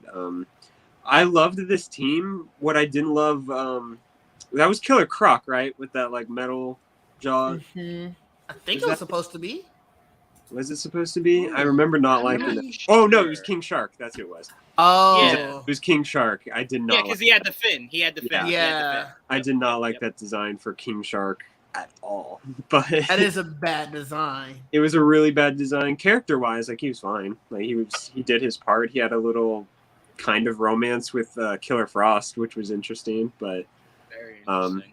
Aside from that, I think everyone else was handled well. The little Deadshot and Harley Joker love triangle was how you'd expect it to go. Mm-hmm. Yeah, look at King Shark there. That's wild. Yeah, that is a little wild. I dislike his design the same way I dislike Killer Crocs in David Ayer's Suicide Squad. Yeah. I just really, truly didn't like it or understand it. I forgot that's supposed to be a fin. That's why I was like, that's why I thought of it. I'm like, oh yeah, fin. I remember the fin.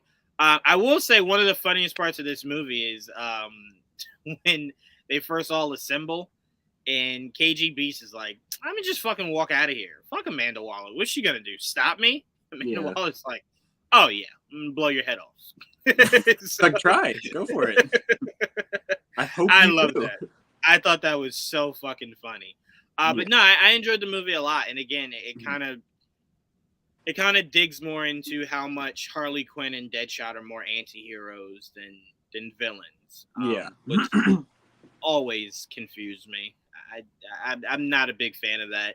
Because I'm like, if you make a case for them, you can really make a case for really anybody, right? Like, most of these villains, you can make a case for it. But again, I like the slide for Harley, not in this movie. I don't, just because like she's still with Joker. I don't think it makes sense for her to kind of lean that way yet.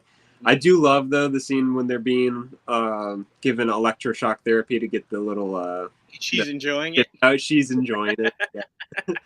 Oh wait, no, that scene was classic because it led to the reveal that Batman was actually Black Spider. Yeah, Black. And I love that Riddler is the one to reveal that, and the way he did it, he's like, "Don't you get it? The Black Spider is Batman." I was like, "Okay, Enigma." And I love how Batman was like, "Oh shit!" Like, oh, you got me, damn. But no, that movie is so dear to my heart. And every time, like, it's so hard to watch it because I'm like, this is what the live action could have been. And the lead up to that reveal is when you don't know it at the time, but Black Spider as Batman is leaned over and Joker's about to shoot him and his head just explodes. Yes. He looks at the gun like, what? I didn't even shoot it. Yeah. Just a reminder, this movie is now a prequel to Suicide Squad Kill the Justice League. Yes, it is. I could appreciate that more if they would make that a game/animated movie. I would appreciate it a lot more. Yeah, I really need a bigger roster for that game before I get excited. There should be 20 playable characters in that game, and you can choose up to 4 if that's how big. It should still be a bigger team too. I don't know. I still got to see how this game fizzles out because I'm still trying to wrap my head around like you're fighting the Justice League. Wasn't that why it got pushed back? I assumed. Wait, say it again, Didge. I assumed they were going to rework some stuff. That's why it got pushed back. Might be. I don't know. I'd gladly wait like 3+ years if they like really fleshed out the roster, really changed the gameplay. Because no. What's also weird is that game is set in the Arkhamverse too. Yeah, it should just be its own thing. So it's like, what is So the movies, that's a lot to think It's about. just so limiting to set it in the Arkhamverse. It's a lot to think about. It is, and how you're fighting the Justice League. Like, Yeah. They already explained away the retcon about Deadshot being a different Deadshot. that's also a different Captain Boomerang. Yeah, it's different. Captain. It's supposed to be his son, I think. Yeah, and who knows with Harley? Like, she Yeah. has her very clear, set-in-stone story in the Arkham games, but whatever. Yeah, just, I guess, fuck it, poo-poo it. I will say I'm not that interested to wait any longer, because I do remember having massive issues with that Guardians game, and then I played it, and I just didn't care about the issues anymore. Yeah, that's true. So I'm like, I think if I have it and play it, I think maybe I don't care as much, or maybe I care even more. I don't know. I just want to play it at this point. That's fair. Because it's like the longer I wait, the more a million more games will come out, and it's just like, well, you're not more important than the next Spider-Man game, so Yeah. there's Or that. Wolverine. or Wolverine, Yeah. or God of War, or I Harry, can't wait. or Hogwarts Legacy, right? You're just not. So, keep dooming yourself. But all right, Didge, what's your number 7? Reign of the Superman. Ooh, okay. I really like Death of Superman, and so that foreshadowing, that is higher on my list. And I think that this was a great follow up to it, especially when he's unveiling, his Superman clone, and then you get Eradicator coming, and they're like, bro, there are so many other Superman, and things going crazy, and then to find out why Eradicator was there, and it's a good story all in all. Mm-hmm. I will say, I'm trying to find the photos here so I can send it to Mike to bring up. I have very fond memories about that movie. I'm glad you said it. We actually got a chance to do the media circuit for that movie. So we went to go see the premiere in New York. We got to watch it with the cast and directors and writers. Was Cameron Monaghan there? No. Just like when we got a chance to do it for the Justice League movies, everybody was there but Jason O'Mara, and I'm just like, y'all are now doing this shit on purpose. Like, the people I want to see, you're obviously not putting here. So the funny story is Jerry O'Connell, who voices Superman in these DC animated movies. We sat right next to him and Rebecca Romaine, who was also voicing someone in this movie, his wife. And Joelle was just She's Lois Lane in the movie, by the way. Yes, Lois Lane, thank you. Joelle was very just like excited to see that we were sitting next to them. So he goes to snap a photo, right? So he snaps it, and the flash was bright as fuck. So Jerry O'Connell just leans over and goes, "Hey, can you not do that again?" Joelle he was so heartbroken. Like, fuck, man. I hate this phone. I hate this phone so much. So every time someone mentions that movie, I just think of Joelle just embarrassing himself in front of Jerry. God. That was hilarious. But I will also add that Chris Williams, very awesome person to interview. Obviously, I can't believe I'm completely blanking on his name, but he voiced Darkseid. Hold on, I have it up. I can tell you in a second. No. Oh man, why am I It's completely blanking on him? So funny hearing Eradicator. Tony Todd. Tony Todd, Oh, yes, yeah. Tony Todd. Which he was hilarious Not who I because thought we're of. all watching the movie on like the bottom part of the theater. He's the only one that's sitting all the way up top by himself. It's just that is weird, bro. But I do think that this movie was a lot of fun because it was asked to do a lot. It was Right, a great it was follow up asked to to do a Death lot. of Superman. Like, it was a great follow up to it. Yeah, I don't have this in my list, but I understand it being in yours because it was not a bad movie at all. It was actually a really, really, really good one, and like you said, a great follow-up movie to what essentially Death of Superman, but that's not what they called it. What did they call it? They call it Death of They called Superman. it Death of It Superman. was? Yeah. So what did they call the original one? Superman Superman. Doomsday, right? Okay, Mhm. I thought so. Yeah, that was a very interesting way to do that movie, and you nailed it, right? You had all the right aspects, steel, everything. Mm-hmm. That was a tall mountain to climb. Yep, that was a tall mountain to climb, and they did it. So bravo to them and that team. It could have for easily that. failed. Like it could have easily been like, this is a lot to throw into a movie. It felt like they had the roadmap for that 2-parter, and it paid off. Yeah. Yep. 100%. They definitely could have fucked it up. I saw Reign of the Superman for the first time in the theater as like a double feature premiere for that movie, along with Death of Superman. Oh, I know, that would have been great. Yeah, I hadn't seen Death of Superman that year before, so it was my first time watching both of them. Mm-hmm. And they play so well back to back. I was like, this was definitely thought out as like one big project. So it's a lot of care went into it, clearly. Yeah, no, that's really great to see that in that sense, because it adds more to it. You know what I'm saying? Especially watching it back to back. Mm-hmm. Damn, now I kind of want to do that. Like, I saw them obviously. Yeah, I might have to go rewatch that like that. Yeah. I think they just came out a couple years ago with a collection that combines them into one long movie. Oh, okay. All right. So hold on, before we move on, I'll send this to Mike real quick. Hold on, Mike. I'm sending you something. Oh shit! I clicked on the wrong thing. Hold on. Here we go. So this was from when we got a chance to go see it with the cast and crew. This was great. And last one. All right. So yeah. So I just sent it all off to Mike, but that's a really that is one of those digs that I'm like, okay, now that one I could see. That one I could see as the okay, all right. So yes, this was meeting Jerry O'Connell hopped out of his ride, all Superman suit. That's an amazing suit. Oh my god. Wow. Jerry awesome. Loves Superman. And he was, and you know what was even crazier? Like, he walked Rebecca Romaine in because it was like a million of us crazy nerds, right? And then he just walked back outside, no security, and was just like, all right, who wants photos? And we were just like, all of us. Like, he was the only one out of everybody that was there that was doing that, and that was freaking awesome. That was truly freaking awesome.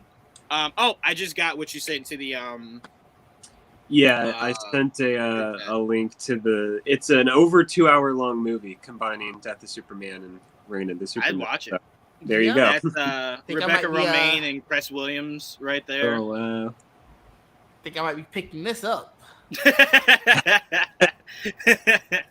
Yeah. All right. You got the last one, Mike, before we move on to Trayvon. Let's see if Mike has the last one up. And this was just Tony Todd. He had the biggest crowd around him, which is crazy because you know what? Me and Joel felt like so bad. The actual writer for Death of Superman was there, and nobody knew him. So Joel spotted him immediately and was like, yo, we have to go talk to him. I'm like, yeah, fuck it, sure, let's go. And man, the knowledge that man possessed was just that was definitely one of my favorite conversations. But all right, Trayvon, what do you got for number 7? Justice League versus the Fatal Five, if I remember it correctly. Ooh, yeah. Oh, wow. Yeah. That was it. Yeah, it was the Fatal Five. Yeah. I don't remember much from it, but I remember it was fun. Yeah. That movie was definitely both interesting, and I remember when they announced it, I was just like, huh? And then I watched it, I'm like, okay, I get it. This is pretty dope. I get it. And something with Green Lantern, right? Mm-hmm. That was the Green Lantern. So. Well, I think it's I can't remember her name. She's in she's in the what's the show with Cyborg? Teen Titans?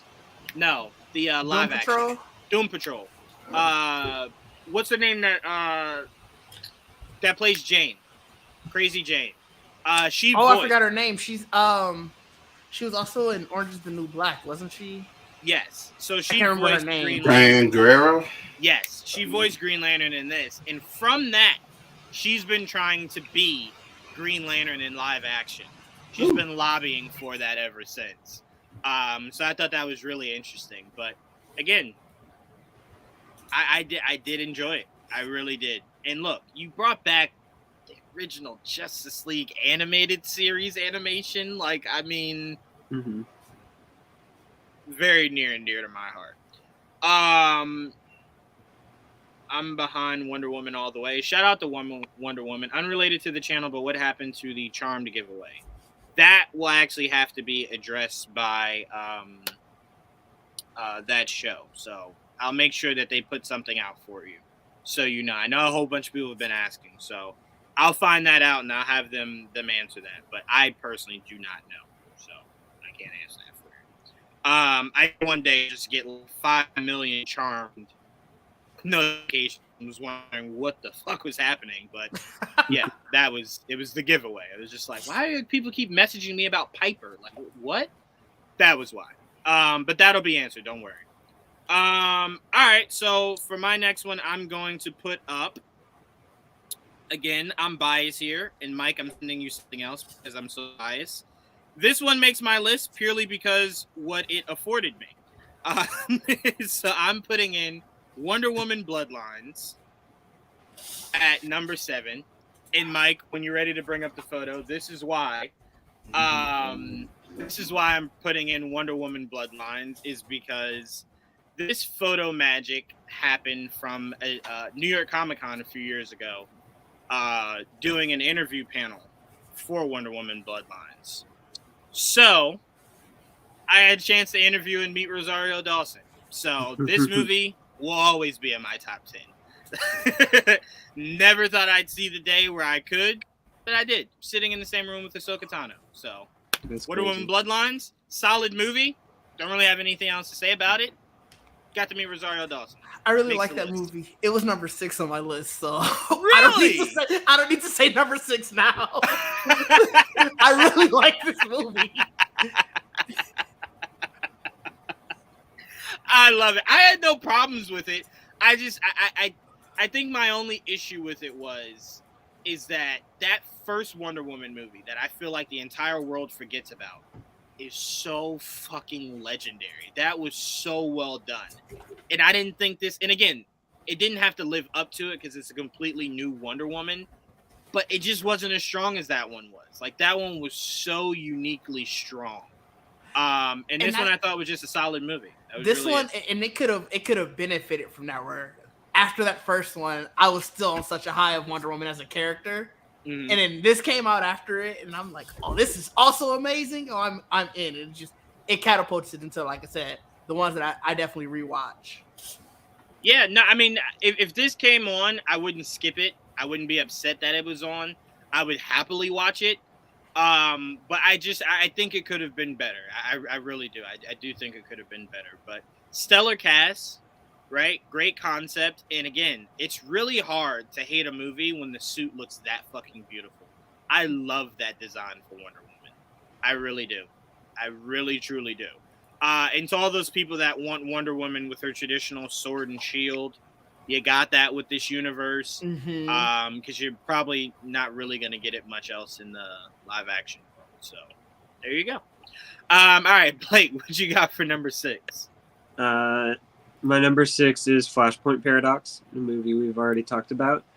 I do love that story. It's been done so much, but I also love Reverse Flash so much, and this is one of the only 2 movies that I get him in. So, I'll always love it. I love Thomas Wayne Batman too. I think he's the perfect example of kind of the wrong approach to Batman. And I love his whole thing is like, wait, you mean my son is Batman in a different universe? No, this can't happen. Write him a note.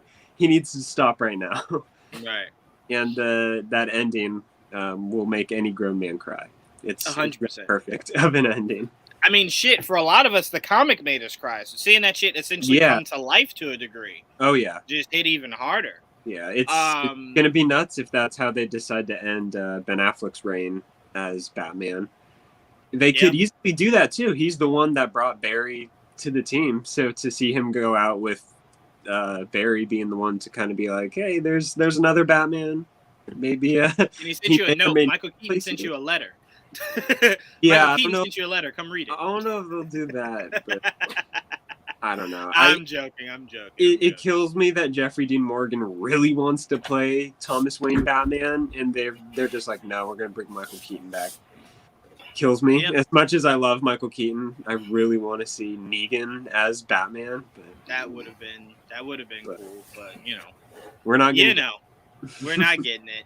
No. I will say one of the funniest lines of this movie that still cracks me up to this day is when Barry lands in the alternate universe and he goes to turn into Flash and kind of just busts his ass, right? What's funny about that is when his mom comes over top of him and Barry's just like freaking out. And she's like, "What's the matter? Is it because you came out?" And he's just like, "No, wait, what? like, what are you talking about?" So I love how in that alternate universe, Flash was gay. I was like, that's really cool. I would have liked to have explored that a little bit more. But I really thought that was not only like a really cool thing to do, but it was just funny his reaction to it. So we were just like, "No, that isn't about. Wait, I'm sorry. What?" He's like, I have a lot to unpack in this very moment. He's just like, "What are you talking about? Like, what happened here?"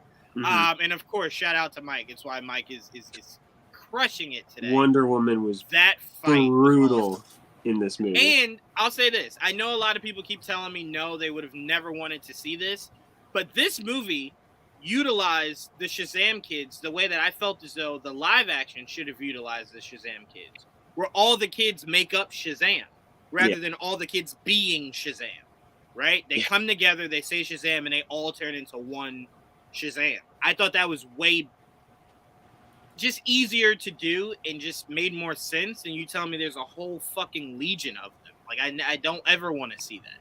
Yeah. The Shazam team, you don't want to... Yeah. Wait, what movie is this? Say it again, Trayvon. Which movie is this? This was Flashpoint Paradox. Oh, wow. I don't remember it. Wow. It's been a long time then. Yeah, because you want to know why I remember that part.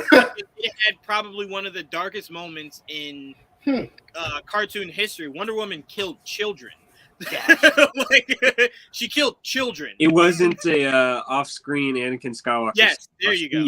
No, she stabbed the shit out of Billy.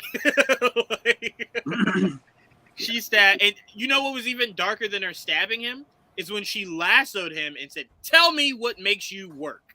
And then he said Shazam, and she went, and it was like, "All right, you're a kid again, shank shank." And I was like, "Wow." Bro, they killed Shazam in like every DC project ever. He got no respect. None. Zachary Levi, count your day. He did. And I will stop say saying this, that word. I will say this: Aquaman was really fucked up. How do you cheat on Mira, right? Yeah. And then have Mira challenge Wonder Woman, have Diana defend herself, and then go, "How dare you kill the woman of my dreams? The woman that you just cheated on her like a day ago." Yeah. Like, he gaslit her about? Into war, pretty much. Yes. Yeah. Yes. Talk about toxic. There is nobody more toxic than Future. And then has sunk Europe. No lane. Like yes, and then sunk Europe. Yeah. Yeah. But that's what I'm saying. Future can no longer have the title of the most toxic man. Aquaman has it. Aquaman owns that shit. Started a war off of cheating. And then stepped back and was like, "I'm the victim here. You killed the woman of my dreams." Yeah, because you sparked it. The fuck? So yeah, that movie was a whole ball of shit. So I love it. Blake and Trayvon, you both had that on there. I love it. Oh, I do too. It's up there. I think we all have it on there. It's coming up. Yeah. So we're gonna skip you, Didge, because you said Wonder Woman Bloodlines was your okay. Trayvon. Well, wait, before I pass, do you want to add anything else about? No, I like the story. I think a lot of it was I was on the high of the Wonder Woman movie. Mm-hmm. But even in rewatching it, I like the storyline because there were so many twists and turns, and then you really don't even figure out who's the main villain until I think it was the mid-credit scene. Yep. And then you figure out, like, oh, it was you all along. Yep. And so it was one of those things where even when you thought you had the mystery solved and you figured you could turn it off, it's like, well, you don't have the mystery solved then. Right. And it did do the one thing I was always hoping Patty Jenkins would do. Giganta. Yeah. I fucking want to see Giganta. Like, that's a really interesting fight, seeing Wonder Woman versus we just need it. We do. And I think it's ridiculous. It hasn't happened yet or been mentioned to happen yet. That's definitely something they should work on. But again, shout out to Rosario Dawson, Sin City, Wonder Woman, Ahsoka Tano. Woman can't lose out here. Woman cannot lose. And shout out alright. to Cree Summer for being Hippolyta and Medusa. Cree Summer, a lot of voices of our childhood. Also, yes, indeedy. Yes, indeedy. There's a lot of voice actors, right, that you go, oh, I thought this was like 70 different people that voiced it. No, it's Phil Lamar. No, it's just Phil Lamar. That was it. You're wrong. It's just Phil Lamar. All right, Trayvon, what you got for number 6? Wonder Woman. The animated Wonder Woman movie. Like the original one. Mm-hmm. Got you. Yeah, I fucking love that movie so It's a good one. much. So much. She learns to fly. Yeah. That's it. I had to ruin it for you. I'm not even gonna stay on that, Trayvon. No, but I do agree that does deserve a spot on this list. That movie was so very well done. It really was. It really was well done. There's a lot of similarities between that animated movie and the actual Wonder Woman movie that came out. So I'm sure it had to be an inspiration. 100%. 100%. It should have been. Should have been. Yeah. Template right there. So almost down to the villain was exactly the same. So, yeah. A lot of that was beautiful, but I love this animation style. I really did. I loved it. I fucking loved it. All right. For me, I'm going with for number 6. Let's see here. All right, I'm gonna shock you guys. This is mainly because I love Mike so much that I'm throwing this one in here. Teen Titans Judas Contract. Ooh. I loved it, yes, but hated it in the same respect because don't ever do that to Nightwing. That's my number 4. Don't you ever try to make Nightwing seem like he couldn't have handled that motherfucker on his own. Okay, I didn't like that. All right, It was almost on my list. Yeah, no one that was taught at the feet of Bruce Wayne can't get some shit done alone. Okay, I didn't like that. But overall, that movie was so much fun. I really enjoyed it. I really did. I think there were elements of the Judas Contract that maybe could have been done a little better. Yeah, it wasn't 100% to the comics. Right. But there is nothing funnier than Starfire bringing up sexual moments with Dick Grayson and him going, whoa, hey, children, the fuck are you doing? It's like, oh, sorry, I was just saying. Also, Tara having a mask, I will never like. I don't like that design. She looks like Squirrel Girl here. I don't like that design at all. I very much love what Teen Titans did. That was so punk rock. Tara, like I love that look. Looking back at it, is a bad design. That's just not a good design. And I'm gonna be honest with you, and I know Mike might come on here and disagree. I actually prefer Dick Grayson in red and black than I do in blue and black. I just love it. I really fucking love it. That's a hot take. It shouldn't work, but it works for me so much. I don't know why, but I love it. I love it.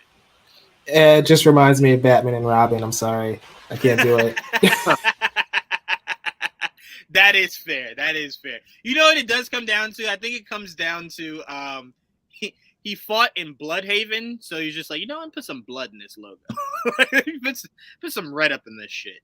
But you know what? You're right. Now that you brought that up, Trayvon, I hate Judas Contract, the animated movie, and I hate red and black as a color, just going forward.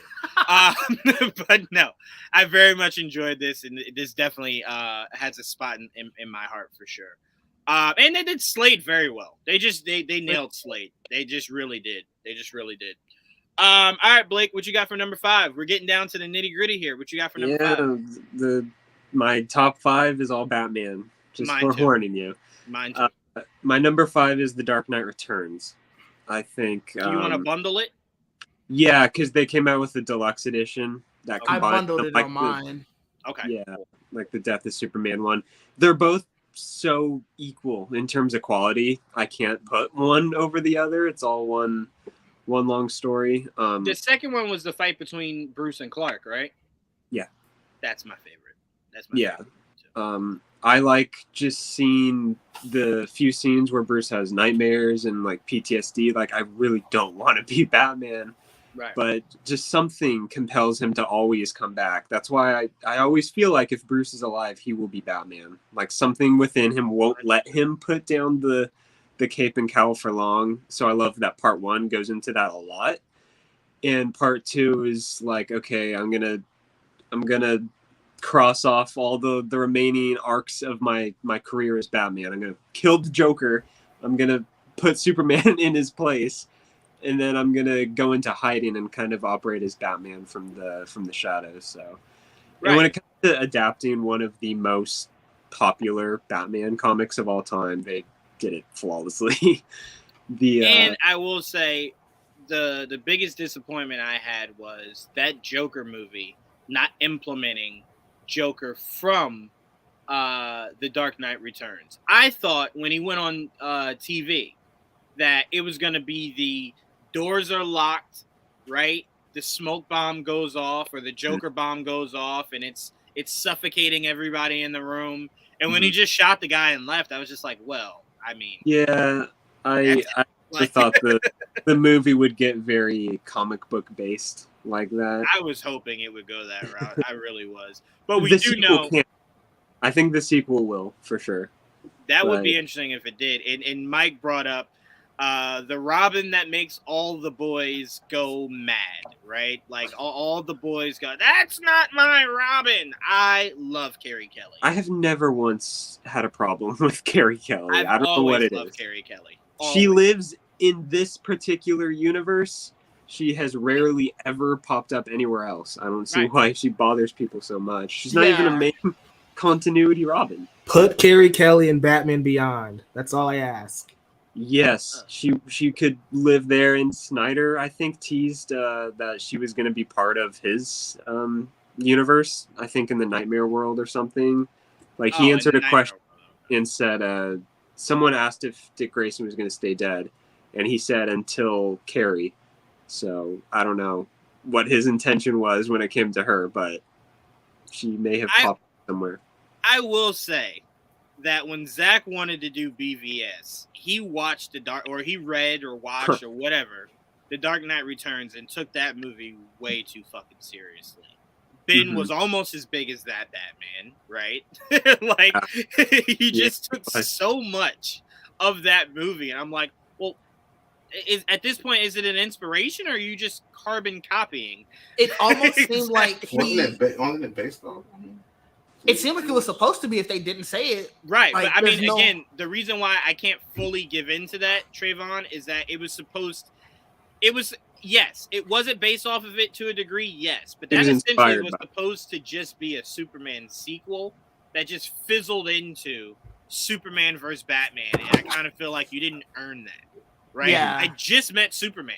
I'm just now meeting Batman. And they're fighting already? Like, can I maybe establish who either one of these people are before it's just like bedlam, all fights, fuck them, Martha's name. Like, let me just get to know these characters a little bit more. So that was my biggest issue with it, because this movie felt earned. You're talking about a Batman who hasn't been Batman in forever, right? And it's the idea of like, okay, well now he's back, and now they're going to police Batman. How do you police Batman? And that's why I thought they could have maybe went into a lot more. Is the idea on how can we stop Batman? He's the threat. That's the focus. Instead, they tried to police Superman in Dawn of Justice. So which was so weird. I'm like, he just saved all of you. There was a whole montage where you thought he was Jesus, where he was saving everybody. My problem now it's just randomly like, fuck Superman. Wasn't necessarily that they wanted to do that. It's just they didn't go into it enough. Like, he got to court, immediately blown up. We never got his side of it. Like, I think that Fallout, really, or the Fallout. That could have been his best, Henry Cavill's best scene as Superman, pleading his case in court. I will give you this, Mike. I'm glad you brought this up. Zach did do this scene in BVS, and it was just as beautiful as this was. So I was very excited about that. I was like, okay, Zach, okay.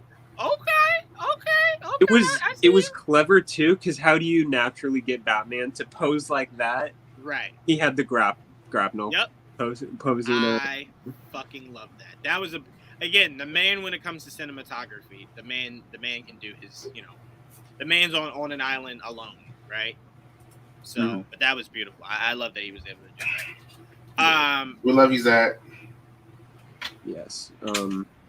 I think this movie has arguably one of my favorite Batman and Joker moments of all time. Yes. In the Tunnel of Love, and maybe my favorite bit of dialogue between the two of them when Batman says, "All the people I've murdered by letting you live," and Yes. Joker said, "I never kept count," and Batman said, "I did," and Joker said, "I know, and I love you for it." It's like that.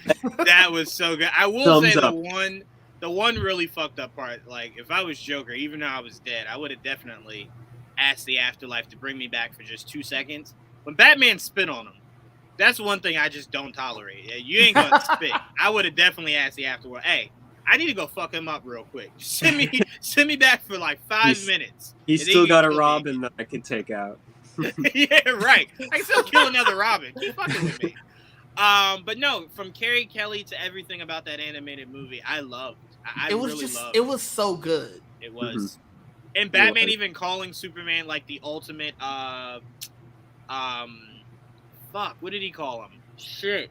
Because Superman took that like as an ultimate as like the ultimate disrespect. Yeah, that shot there of them sitting next to each other is like, that's how you do it, rather than how did was it The Killing Joke where they were just laughing and that's how the movie ended?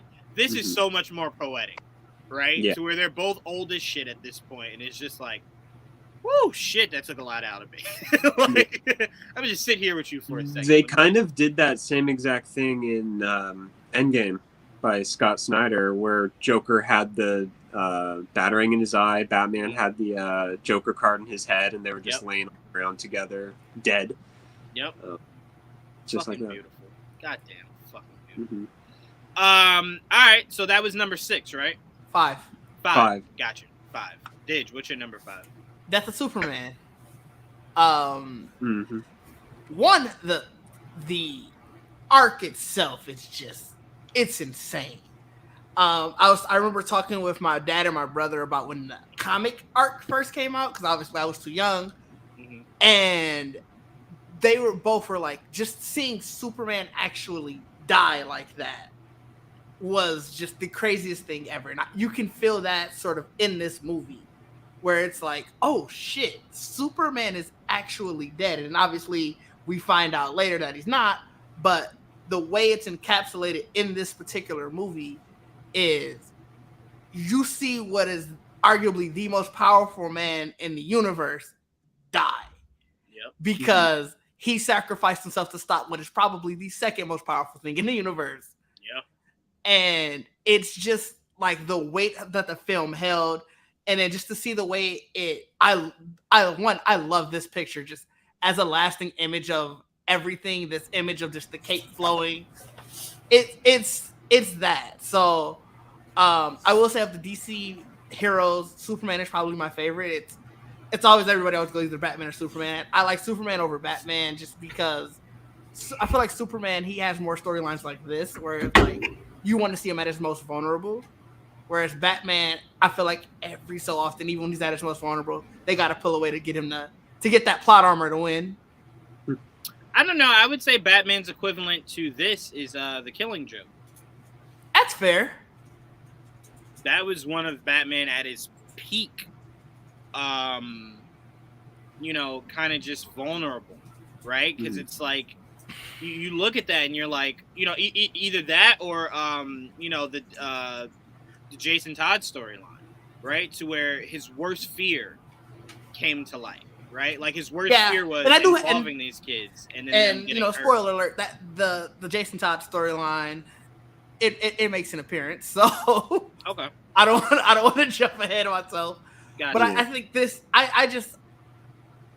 this, and it helps it with, what also helps the storyline is, I don't know if you guys read the Dark Multiverse version of this, where Lois Lane just fucking flips after Superman dies. No. Yeah. It's that, so it's like just seeing the different iteration how this whole story can go always just keeps it high on my list, and then seeing it animated so well is what helps it. Yeah, Mhm. no arguments here. That was again. I prefer how Superman Doomsday expanded on certain things, and I still thought Superman walking in that hair salon to take the mirror to laser out the thing in his head is still one of like the dopest fucking things ever. But I think these two live in a multiverse where they kind of need each other because one did things the other didn't. Yeah. Right? And I think that's what makes them both equally special. And I think this one, it definitely gets the benefit of what you know came right after it. Mm-hmm. Right. Like looking back at it, the Reign of Superman definitely helps it. Yeah, that whole arc. That whole arc. Yeah, that whole arc. It's funny that earlier we talked about shoehorning the Justice League into a story that could have been focused on one character. I think this is the one movie that nailed that. Like, the Justice League were in the majority of the first half of this movie, and they were all like, we can't do this. Like, right. Superman has to be the one to do this. When Batman has, like, a broken arm, and he's like, fall, damn it. Like, he can't. Like, they don't even put a dent in Doomsday. They're like, no, we can't. No. And Wonder Woman's like, stay. You are going to die. I might die. Yeah, it's crazy thinking about that, Blake. What now breaks my heart is that we saw the Justice League essentially beat back Darkseid, right? Mm-hmm. And it's like, well, you shouldn't be building it to where it's like, well, the Justice League could beat Darkseid, but can't do anything to Doomsday. Because yeah, I think Darkseid should be the stronger of the two between he and Doomsday, right? It's always the weirdest thing about the New 52 that, like, by issue 5 of Justice League, Darkseid already showed up. I always thought that was a really weird decision because it's like, well, they beat him, so what could possibly cause them problems in the future? Right, because like that should be the big shebang. But I mean, look, we're looking at it in the MCU, right? Because I mean, take Galactus out of it. We're thinking like, well, Thanos is like, that's the biggest motherfucker. And now you're like, well, there's other things now. And you're like, well, should that maybe have gone the other way? But I'm with you. When they were showing the Justice League get dog walked in front of the whole world, I was like, oh, this is a great way to utilize them. They're just getting their ass kicked for an hour. With this one, I took it as Doomsday. It's basically like just pure rage and like it has the healing fact. Like it's just like craziness. I just assume Doomsday is something they've like, never seen before. Yeah, so it's like even almost liking it to like purely angry Hulk, where it's like I'm just at such an anger and I'm just fighting and doing all of this. Where it's like, yes, you're hitting me. You're probably are getting some damage, but I'm so mad and just continuously fighting that it looks like nothing. Yeah, that's fair. Yeah, that's fair. Trayvon, what you got for number 5?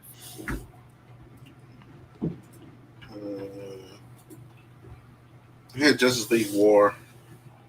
Justice League War. Oh, nice. Well, we were just saying like we were hoping that we got a better Darkseid from. No, I really love Justice League War. There were so many scenes that were great. Batman removing the ring, and Hal Jordan going, "What the fuck? What the what?" That was great. Like, what's this? Yeah, he's like, "You mean this?"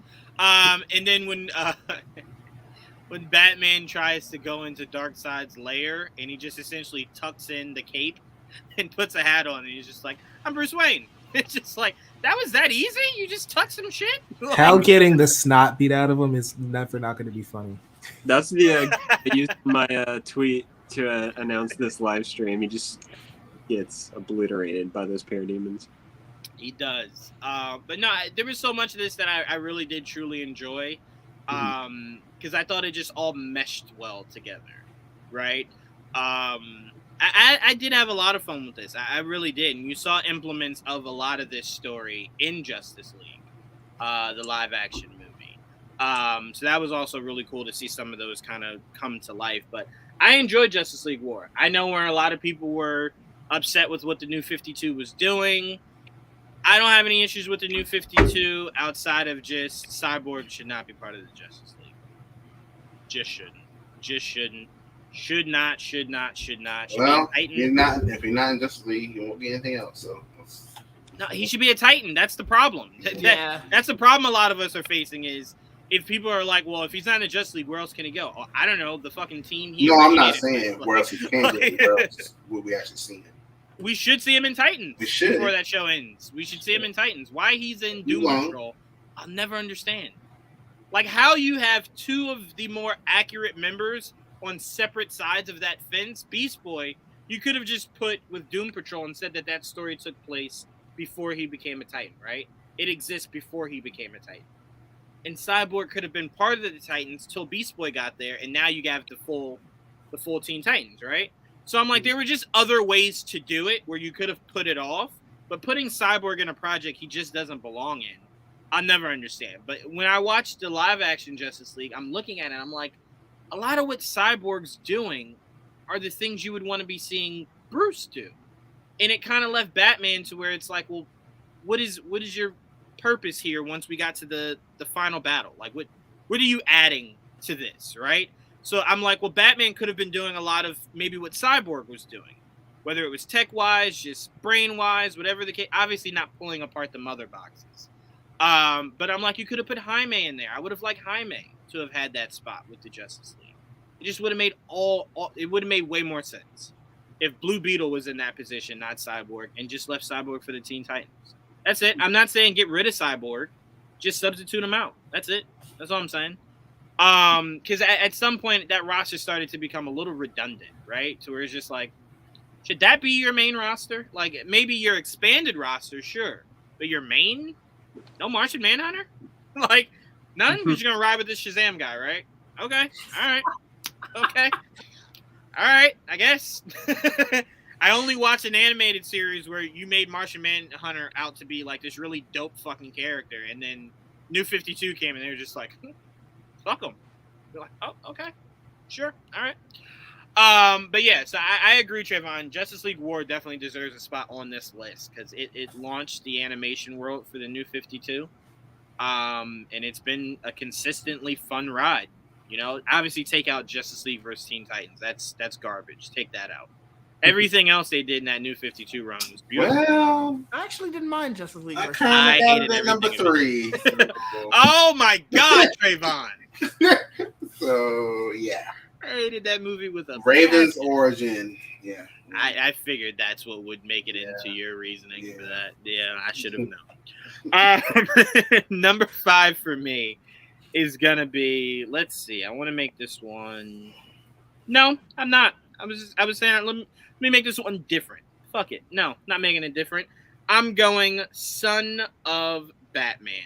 Fucking loved everything of Damian Wayne. Everything from him going, I'll drive. No, you won't. But I can drive. So, like, you're not driving the Batmobile. I loved it. I love when Dick Grayson came into the picture and Damian felt so threatened. He was trying his best to shit all over Dick Grayson. I love that so much, man. I really do. And I think Son of Batman was such a strong story.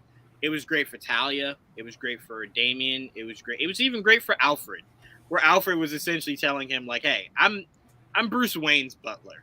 Like, don't get ahead of yourself, you little piece of shit. But I just love that movie with all my heart. And then again, you always get me when you bring Slade Wilson in. You put Slade in the movie that not only has Damian and Nightwing, it has Bruce going up against Slade Wilson. You got me. I'm sold. I loved everything about it. And I'm going to go ahead and say this now, guys. This is my hot take for this whole episode. I prefer Jason O'Mara's voice over Kevin Conroy's. I said it. I fucking said it. I prefer it. I did That not. is a Now, hot take. listen to what I'm saying because I know what people are going to run with. I did not say it's better. I said I prefer it. That's it. There's I'm just telling something everyone about you said that it he was said better. it was better. I'm telling everyone that. It's okay. They're gonna hear it and take it as that anyway. But it's the scruffiness. See, there you go.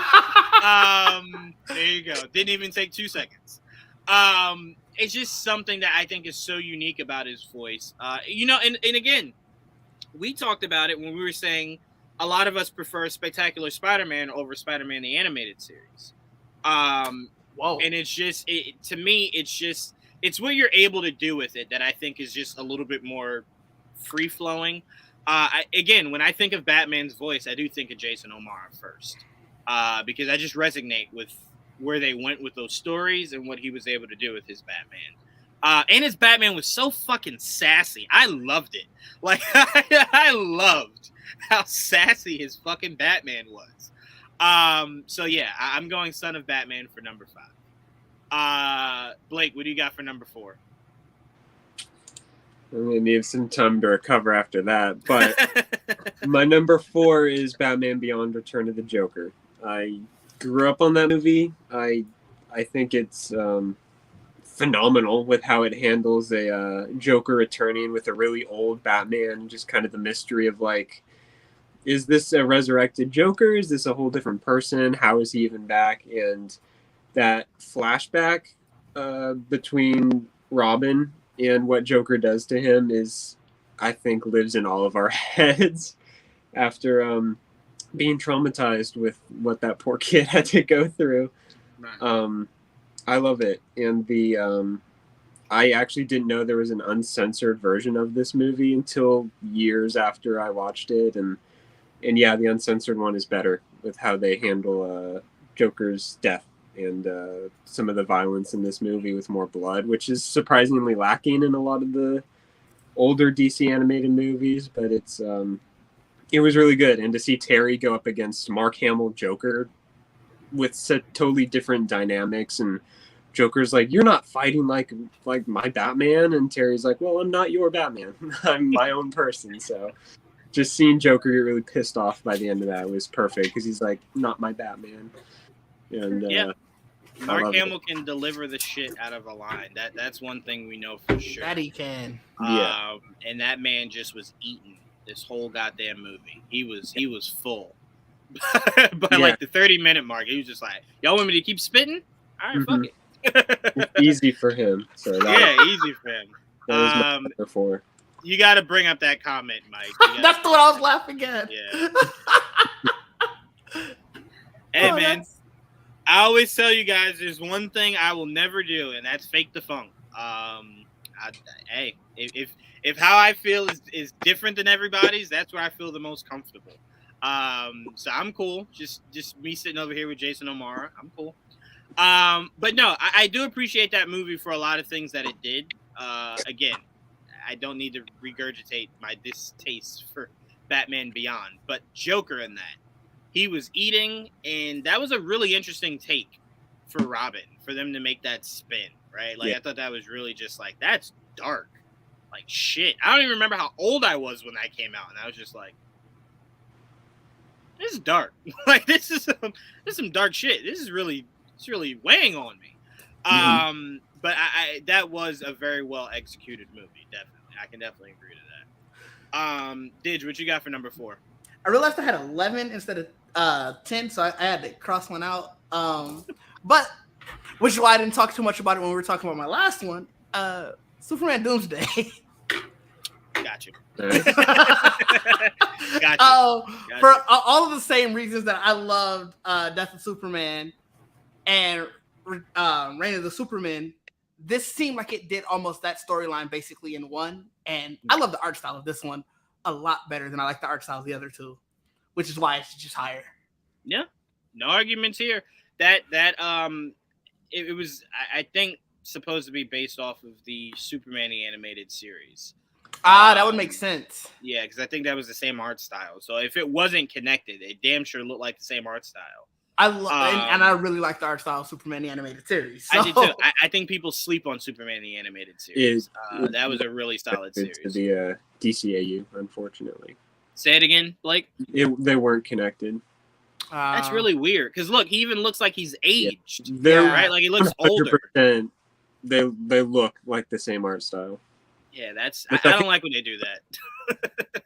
It's the same with Superman Brainiac attacks. If you ever watched that. Yes, that's another good one. Literally the same designs, but not the same continuity, which is weird. Just get more creative with your animation style thing, because like it looks like it's residuals, right? From just because everybody likes it. They're like, just make it look like those. Yeah, but then just connect it. Then, like, isn't that even easier? They're in the same way. Like I do my, but officially they're not. Yeah, I don't like that, but I am a massive fan of Superman Doomsday. And it wasn't until I started doing GVN that I learned that people don't like Superman Doomsday. That's so weird. Didn't know. Oh, I didn't know that. Most of the time when I bring that up and just those stories in general, they're like, "Oh yeah, I like those." The story, yes, but that actual that specific particular movie, okay. yeah. It was interesting to find out. Didn't know. All right, Trayvon, what you got for number 4? You said it earlier. Teen Titans Judas Contract. Oh yes.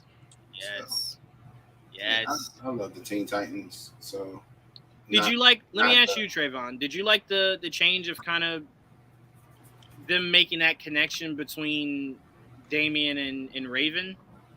Because I thought that was like not weird, but interesting. Like I thought that was like, okay, you both are two Dark Souls. I guess I get it, but interesting nonetheless. Yeah, I don't really care about that. I care more about. I enjoy anytime I know Raven's gonna unleash. So that's what I'm waiting for on the TV show. Just saying. You might be waiting a long ass. Waiting to hear them words. Waiting to hear some floating. Might get canceled before you get those. I was gonna words. say, Might get canceled. But Trayvon, can you just look at this photo and tell me who you see here? You see Cyborg right there? Yeah, the actual team he belongs with? You know what I'm saying? I'm just saying. You see Blue Beetle? You see how the two of them being on the same team is a bit confusing? Like, I need both of you. One of you got to go. I mean, yeah, I see him. I mean, I have ill feelings toward Blue Beetle right now. You said you have mixed feelings towards Blue Beetle? Ill feelings. It's Why? not fair. It's not fair to the character. Oh my God! Let it go. Oh, let it go. Jeez, he's getting a movie. Every time I say it, it makes it bad. Relax, okay? Yeah. Relax. Goodness gracious! I'm taking it out on that damn boy. Anyway, I'm trying not to. Just so. I'm working on it. Work harder, faster. Number 4 for me is I'm going Batman Hush. Hush. Wow. Fucking loved Batman Hush. I had no problems. I feel like Blue Beetle is underrated. I agree. That's why I have no problem with his movie fast tracking. Because it is a character that I want you to kind of get extremely popular. So by the time we get to Justice League again, we don't make the same fucking mistake of putting the wrong members in that original core. Like, he should be part of that original core going forward. Cyborg, you repackage it, put him with Titans. That's all I'm saying. So I'm with you there. But Batman Hush, I loved it, and I love the change. I do. I really do. Because my argument for people that didn't like the change is they're the same people that keep telling me that I have to embrace and accept the change the MCU does every fucking day. Every fucking day. And they keep telling me, well, Jawan, it's not going to be exactly the same as the comics. Well, why is that any differently here? And it actually did what the comic did. It actually led to more suspense, right? Because if you knew who Hush was going to be, what truly is the excitement from this movie? You've read the comic that gave you all the hype, the excitement, the intrigue of who is this, and this ain't it, you. It's like Under the Red Hood, though. Like, we know who Red Hood is, and that movie still made him Jason Todd, and that was a really compelling. To me, changing that is different because that has so many different layers to it, right? But to me, I thought the whole point of Hush was supposed to be the mystery, right? Who is Hush?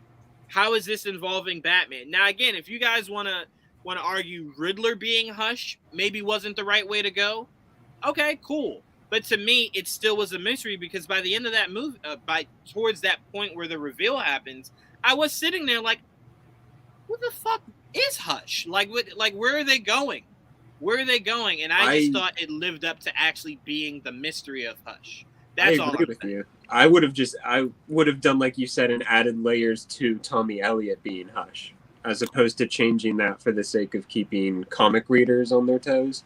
I would have been like, he's Hush, and there's more to it than just like, it's Bruce's childhood best friend. Like, he has motives that weren't in the comics. Like, I would have done that. I don't disagree, because essentially that's how I felt about, again, not going backwards. We're sticking with this movie, but not utilizing Mephisto. Like, how did you drastically change this to force him out of the narrative, right? And essentially that's what I guess you guys are saying this story did with Elliot, is that you changed the narrative to force him out of that spot. Which, like I said, I get. My only argument is I keep getting from people, not you guys. Let me be very clear, not you guys. You guys usually understand my pain from the MCU side. But when the MCU drastically changes and people tell me to just get over it, and then they turn around and are like, but I didn't like that this wasn't Elliot. And I'm like, but you just liked that it took you forever to get a real Mandarin. Then it wasn't even against Tony Stark. Like, it's like, you know what I'm saying? Even in the conversation lately as to like change when it comes to adaptations, like specifically the MCU, like people have problems with it veering from the comics, and some people like that. I think it's fine to change things from the comics as long as it adds to it, or at least tries to complement it in a way. Like this changing Hush to Riddler, or just anyone other than Elliot, is just to keep comic fans on their toes. I think if you had a genuine reason to change him from Hush to literally anybody else story-wise would have been better, but it came off as like, you already know it's Tommy Elliot, and we still want that mystery aspect for everybody, so let's just make him someone, and nobody's gonna guess Riddler. Right. Because no one did.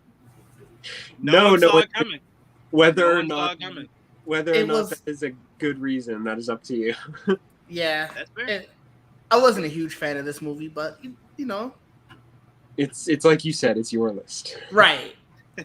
It wouldn't have made top 3. It would have made top 20, actually. It wouldn't have made top 3. No, this is my top 4. I'm still on 4. Oh, this is my last one. I still don't know if it would have made 4. Yeah. No, I definitely get you guys. And Kanan makes a great point. Having someone from Bruce past break him is so much more interesting than the Riddler. Right. That's why I would have added layers to him breaking him as opposed to like. I don't disagree. My argument is more so for the sake of what everyone else's argument is whenever I bring up not being exact to the comics, which is where fair. It's just like, well, it doesn't matter. They're gonna change it, so just accept it. It even brings up the same thing here. The debate, as there's a twist in a comic book and say they adapt that. There's unfortunately such a small handful of us that do read the source material. So is it really worth changing the big twist so everybody has that involved? Or would it feel better to be like, that's the twist that I loved in the comics and here it is in the movie or TV show? I think it's a strong debate as to whether they should change it for everybody or keep it, even though there's that community of people that are expecting whatever the twist is. It's kind of like Negan killing Glenn. Comic fans knew that was coming, and they still added to it, but kept the reveal that we all love anyway. I think they. I mean, we could make an argument that majority of this Hush movie was accurate, just minus the reveal. Yeah. Right? Minus the reveal of Hush. Mm-hmm. It was as accurate as you would expect it to be, right? Because nothing is ever truly 100%. I wouldn't want it to be a 1-for-1 adaptation either. I think when adapting a comic, you need to keep what makes the comic appealing. Yes, so why did people like it? I agree. And I think once you start changing little details that start to add up and be like, okay, like you're changing the details of why we liked it because they swapped out Killer Croc for Bane. That's fine. Killer Croc being in the beginning isn't why you love that comic. So it's stuff like that. It's the reveal where it's like, wow, Bruce's childhood best friend. That's nuts. Oh, it's Riddler with a little question mark scar in his forehead. Right. I mean, like I said, I don't disagree with you. My argument was more so for the sake of other people telling me that, hey, you just live in a time now where just get over it, right? So I'm like, well, if I got to get over it for one, I might as well just say fuck it for everything, right? Like, it's extremely hypocritical to be like, oh, so they changed it from the comics, big deal, get over it. It's like, well, were you complaining that X movie also changed this from the comics? That's all I'm saying, and that's what I constantly get, and that's why I'm like, well, if you're telling me to let it go for one, I'll just fucking let it go for everything. And overall, it's not a bad movie, right? Like, it didn't change so much that it made this movie unwatchable. I just think people's biggest issue is to watch it and then get to the end where they're expecting to see the things they want and it's not there. And I can understand that. That's very fair. I can understand my that. But biggest I don't think it's a problem. bad movie. That's all I'm saying. No, it's not a bad movie, and comic book fans will judge comic book movies in a totally different light as opposed to someone who hasn't read that comic. Same with someone that would watch the Hunger Games movie and not have read the book. You're going to look at it differently, and it's how I feel about the Long Halloween movies. The part 2 ended that was just too different from the comic, like some unnecessary changes, and it's something that someone who hasn't read the comic wouldn't even pick up on. So it's just two different. And to Blake's point, comic fans, even if they have, it depends on how much they care about that story. Yeah. So someone who's read this and really cares about this story is going to judge it way more harshly than even somebody who read it and just like, well, I liked it like that. Yeah, but I think, and this is the last thing I'm going to pass it to you, Blake, for number 3. I just don't think anyone's wrong in that scenario. I don't think you're wrong that you've read these comics that have created this narrative for you and you want to see it brought to life, right? Not word for word, scene for scene, but all the big moments you want to see kept, essentially the same, right? But I also don't blame somebody that has never read it that doesn't know the change, so they embrace whatever they got, right? But I just say, to me, and Trayvon, me and you were talking about this, to me, whenever I engage in those conversations, it's more so, if you've never read it, just don't fight me on me not liking that it was changed, right? Have your opinion. That's no problem. But when I say I didn't like it was changed, you can't argue it if you don't even know what my argument is based off of. Right, yeah. So that's all I'm saying. You can enjoy it. I'm not here to knock that you enjoyed it. By all means, it was made for you. But when I get into the minutia of I didn't like that this was changed, you're like, well, who gives a shit? Well, I mean, it's the equivalent of a teacher saying, spend 2 months studying book A. You get to the test and she's like, oh, this is on book B. You're like, well, what the fuck? Why'd you have me study book A for all this time? That's all I'm saying. And I think we can all kind of understand and appreciate that. We wouldn't want that quick change. That's all I'm saying. Yeah. No. But like I said, I really did love Hush. I loved everything that they were doing with it. And again, even if the reveal wasn't what it should have been, I still believe it leaned into the mystery of it all, right? To where it's like, even if you do know what it's supposed to be, maybe the reveal might hit for you. It didn't, but maybe it could have, right? Maybe it could have. And that obviously was their thinking. Yeah, that was obviously their thinking of it. It might. And everyone was like, but it didn't. And they're like, I like how you put that. It could hit for you. It did it for me, but hey, right. Maybe. It's good for you. It might. Clearly it didn't for Mike, because Mike was like, Juwan, I'm going to block you. But Blake, I'll go to you. What's your number 3? My number 3, I went with a much safer choice. I said Mask of the Phantasm is my number 3. My top 3 has been interchangeable throughout my entire life, but I've settled with my top 3 in the order I have it, and I think Mask of the Phantasm is a good number 3. We all know this movie pretty well enough. It's the telling of DCAU Batman's origin story, which I think is a really great way of doing it, and of course you have to have the Joker in there somewhere, and the original character of Phantasm, I think, is the best part of this movie. And she really isn't in enough. Spoiler alert, it's a she. We got the ticker going at the bottom. Yeah. I mean, this movie came out when we were all like, what, 8? So it's like, I mean, you've had a whole lifetime to have watched this movie by now. Yeah, so. Exactly. And she's, aside from this movie, the only other big thing she's been in was the Batman and Catwoman miniseries that we had a year or 2 ago that just wrapped up. Which she's great in that too. I would love to see her in the Matt Reeves verse. I think Robert Pattinson could handle a Phantasm kind of love interest, and like of all the villains that you kind of beat to death, like Joker, of course we're going to get him, as we've already had him teased. Do characters that we never even thought we'd get in live action. But that's why I thought if you're logically speaking, right, if you just want to be different, logically, your next two steps for 2 and 3 should be Hush and Court of the Owls, right? Yeah. And then if they allow you to do 4, 5, 6, 7, 8, 9, 10, then you can get into more stories that we know is just a different spin on it. So I agree. I think Mask of the Phantasm could be 4, right? Could be Batman 4.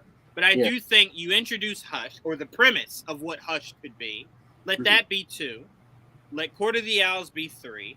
Phantasm be 4. You could do not Killing Joke. You could do Under the Red Hood for 5. Because I assume by the time you get to 5 or 6, a Robin should have been introduced, right? Like I think we can all agree there. A Robin should have been introduced by 3, no later than 3. Crisis on Two Earths. We were talking about that. I think all of us have Crisis on Two Earths somewhere in our top 15, right? Yes. Some of us might have it in top 10. Some might have it in top 15. But I think we can all appreciate how great that movie was done. We were talking about it at the start with freaking James Woods, Owlman. Like I mean, it's just the execution of that was just flawless. Yeah, and Johnny Quick. Johnny Quick. Ooh, Johnny Quick got the short end of that stick for sure. But yeah, Mask of the Phantasm. You are right though. That is one of those picks that it's like everyone's expecting you to say. It's like counting down the top 10 best comic book movies. When you get to The Dark Knight, you're just like, Dark Knight. Moving on. People expect you to put you know what Dark it is. Knight, Logan. They expect you to have it there, right? Yeah. You're all right. But again, I don't want to make that sound like a negative because it's not like, oh, that's just the safest one I could have said. Mm-hmm. It's more so it's a phenomenal movie that deserves a spot in that top 5, top 3, top 2, maybe even. Right? And it's not something you have to explain why it's there. It's like it's brilliantly written. It's a cartoon full of emotion. If you've seen it, you understand it. Right. Yeah. If you've seen it, you understand it. Beautifully drawn, or animated rather. It's a good movie, and it deserves the number 3 spot. It could even be higher, or it could be not even in the top 10. I don't have it in mind. You do not. When I realized I had 11, that was the one that got bumped. Hey, it happens, man. It happens.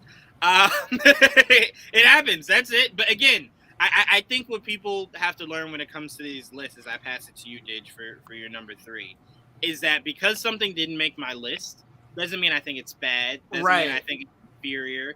It's just, it has to come down to, if you told me I could only watch these 10 movies, could I watch them and not once go, oh my God, there's something else I prefer to be watching right now instead of this, right?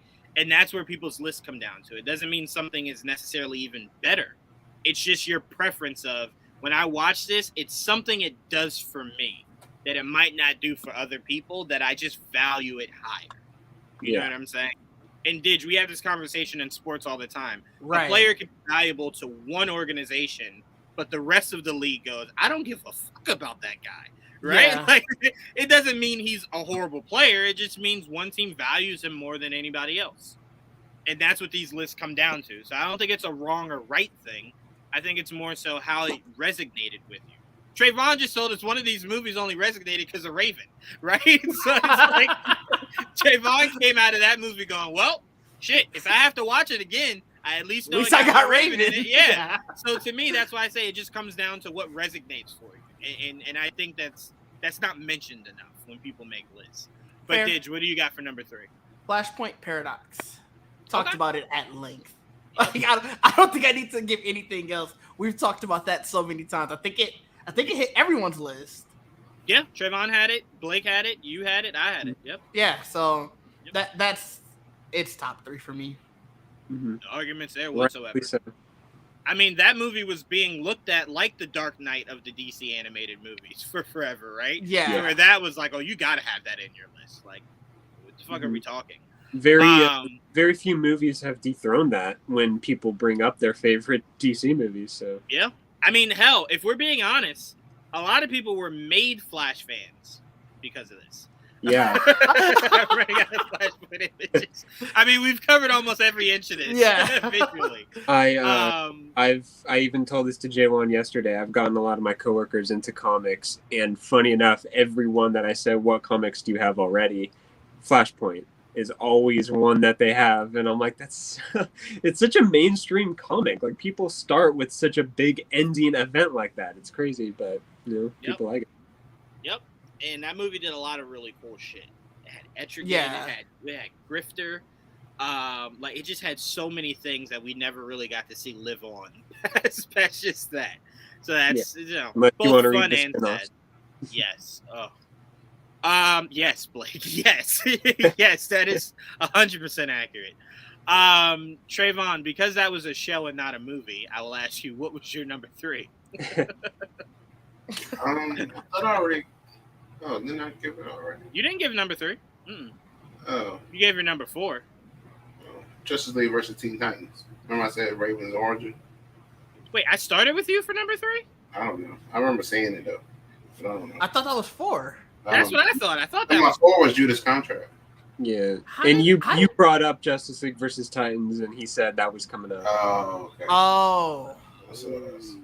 Okay. So then, all right. So then I'll give my number 3 then. That really just threw me off track. Yeah, I was lost for a second. I was like, how did this I was like, no, I said this already. I mean, like, what the fuck? Okay. So my number 3 is going to my top 3 is gonna shock, but my number 3 is going to Batman Bad Blood. Oh, Fucking loved Batman Bad Blood. They took a few liberties I wasn't a fan of. That Talia storyline that essentially fall flat on its face, right? few. With just a smidgen, Just a few. smidgen in there. But the core of that Bat family coming together was so much fun. My biggest issue with that movie is fucking Batgirl was the end credit scene. I'm like, no, fucking put it in the mix of this. Like, that would have been. I don't need Batwing. I'm gonna be very honest with you guys. I don't ever need Batwing. To me, I'm kind of just like, if you're part of it, you're part of it. If not, I don't really care.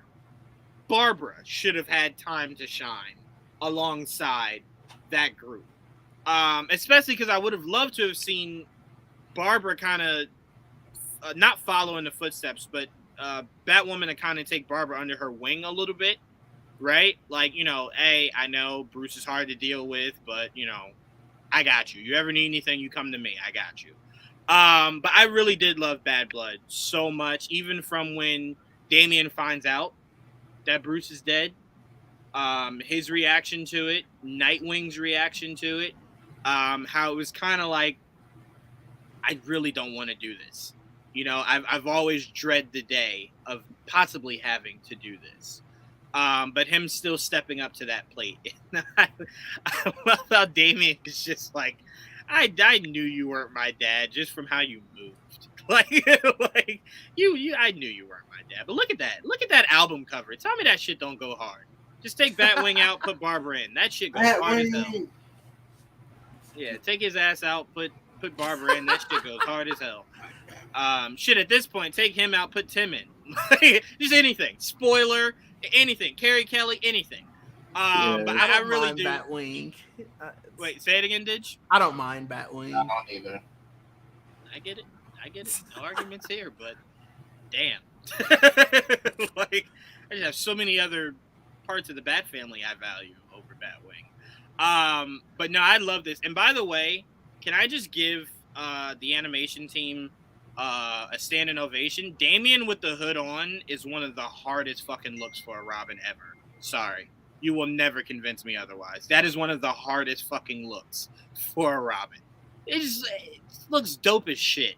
And I will say that the new 52 run of these DC animated movies did really well by Dick Grayson. Really well. So well that I'm like, why couldn't he have gotten a spinoff? Like, just a movie just catered to Dick Grayson. Yeah. Right? Centered in Bloodhaven. The villain could have been Black Mask, right? You could have done a lot of fun things with it. Why? Like, he really stood out every time he popped up on screen. Mike, I'm curious, did you feel the same? Like, every time you saw Dick Grayson in that new 52 animation world, he kind of just stood out? I'm gonna be real, and it's been interesting hearing you guys talk this entire time. I don't like hardly any of these new 52 movies. Really? So I'm cool with everything getting rebooted, and I'm really enjoying like this new line of movies. But for some reason, the new 52 stuff just didn't speak to me. That's probably because I also didn't really enjoy the new 52 anyway. I hear that a lot. Yep. So that probably didn't help their case that much. But yeah, I'm always a fan of Nightwing. He's great in everything. I've never seen a bad Nightwing story, really. You know, some are better than others, but even in Grayson live action, pretty. you count live action, Mike? I mean, in Titans, Dick Grayson's great. You know, No, it's the rest of the that's not show. what I mean. You know exactly what I mean when it comes to Nightwing and live action. Okay, explain, just to make sure we're on the same page. Batman and Robin. That motherfucker wasn't a Robin. He was definitely Nightwing. They just didn't call Was him he Nightwing. called Nightwing though? Mike, he was 30. That ain't a Robin. Was he called Nightwing though? No, but we know why Okay. he wasn't called Nightwing, but he should have been. The Motherfucker movie's was literally 30. called Batman and Robin. Even the costume design. Was Did it- Nightwing. Yeah, I was gonna say, that wasn't a Robin That was costume. I mean, it Nightwing. was, but the movie straight up called Batman and Robin. Like, we're not gonna make that a fight right now. I'm just saying, you're not telling me a 30-year-old's being called Robin. That always rubbed me wrong. Always rubbed me wrong. But no, I mean, look, what you're saying, Mike, is something I've heard so many times, that people are just not a fan of the new 52. I hear it a lot. I do try to remind people. The Court of the Owls, that storyline was new 52. So it's like, that's arguably one of Batman's best storylines. Snyder is the best thing to happen from the new 52, just straight No up. There's argument. great moments in the new 52. Like, it's not fair to judge the entire event or universe as on its own and say, oh yeah, this whole thing is terrible. There's great moments. My favorite comics come from the new 52, but on the whole, I wasn't a big fan of that direction. That's fair. That's absolutely fair. Like I said, I still didn't like their 7 for their Justice League. I still thought, was very confused on why they picked that lineup. Yeah. I'm not sure if you're laughing about our Robin argument, but Definitely after the Robin. It has to be. I'll never get over that. That motherfucker was 30. Ain't no goddamn Robin. But so that's my number 3. Is Batman Bad Blood. Blake, what's your number 2? My number 2 is Under the Red Hood. Now, which one? Under the Red Hood. No. Remember, they made a That was a Death in the Family. Yeah. but it still was the Under the Red Hood storyline that they were going with. Yeah, okay, but I get they- you. It was like a prequel sequel, depending on like your choices or whatever. Yeah, It was the same I get you. continuity. It was connected to Under the Red Hood. Same voice actors, except Jensen Ackles didn't voice Jason Todd, which I know was controversial. That was a decision for sure. Yeah, Like, yes, it was. alright. I love everything about this movie. I think it's a good example of deviating from the comic, but for the better. Like when you change good things about the comic, like make it for a good reason, and I think it did. It was so good. You eliminated Mr. Freeze and Superman. You got to give me a good movie if you get rid of them. And they definitely did. Just the entire third act of this movie is beautiful. I think the way Batman and Red Hood talk to each other. Batman was going through it that entire movie. Batman was going through it. The scene of them fighting in that tiny ass bathroom, and Batman smashes his head into the bathroom tiles and pushes him out, where he's like, I could drop you. I'm choosing not to. Every second we Well, talk to each other. Even him saying, I'm okay with the fact that you, like, I understand you couldn't save me. Why is he still alive? That's the part that I was like. Yeah, that hit me. great That was a moment. very emotional scene right there. Because, I mean, he was spitting facts. He was like, hey, Yeah. I get it, man. You moved on. I get it. Life happens. It's cool. No biggie. And just But you didn't kill him? Like, Can we talk Hearing about the the- knife turn right quick though? The ending of the movie with Robin saying this is the best day of my life. It's just like, yeah. ouch, Yep. ouch. Yep. the movie is about it, and it's Jason Todd's revenge, not on Joker, but on Batman. Yep. And he says it when he's like, I'm not talking about Scarecrow or Two-Face or Penguin, just him. Like, he's the only one that I expect you to ever break that rule for.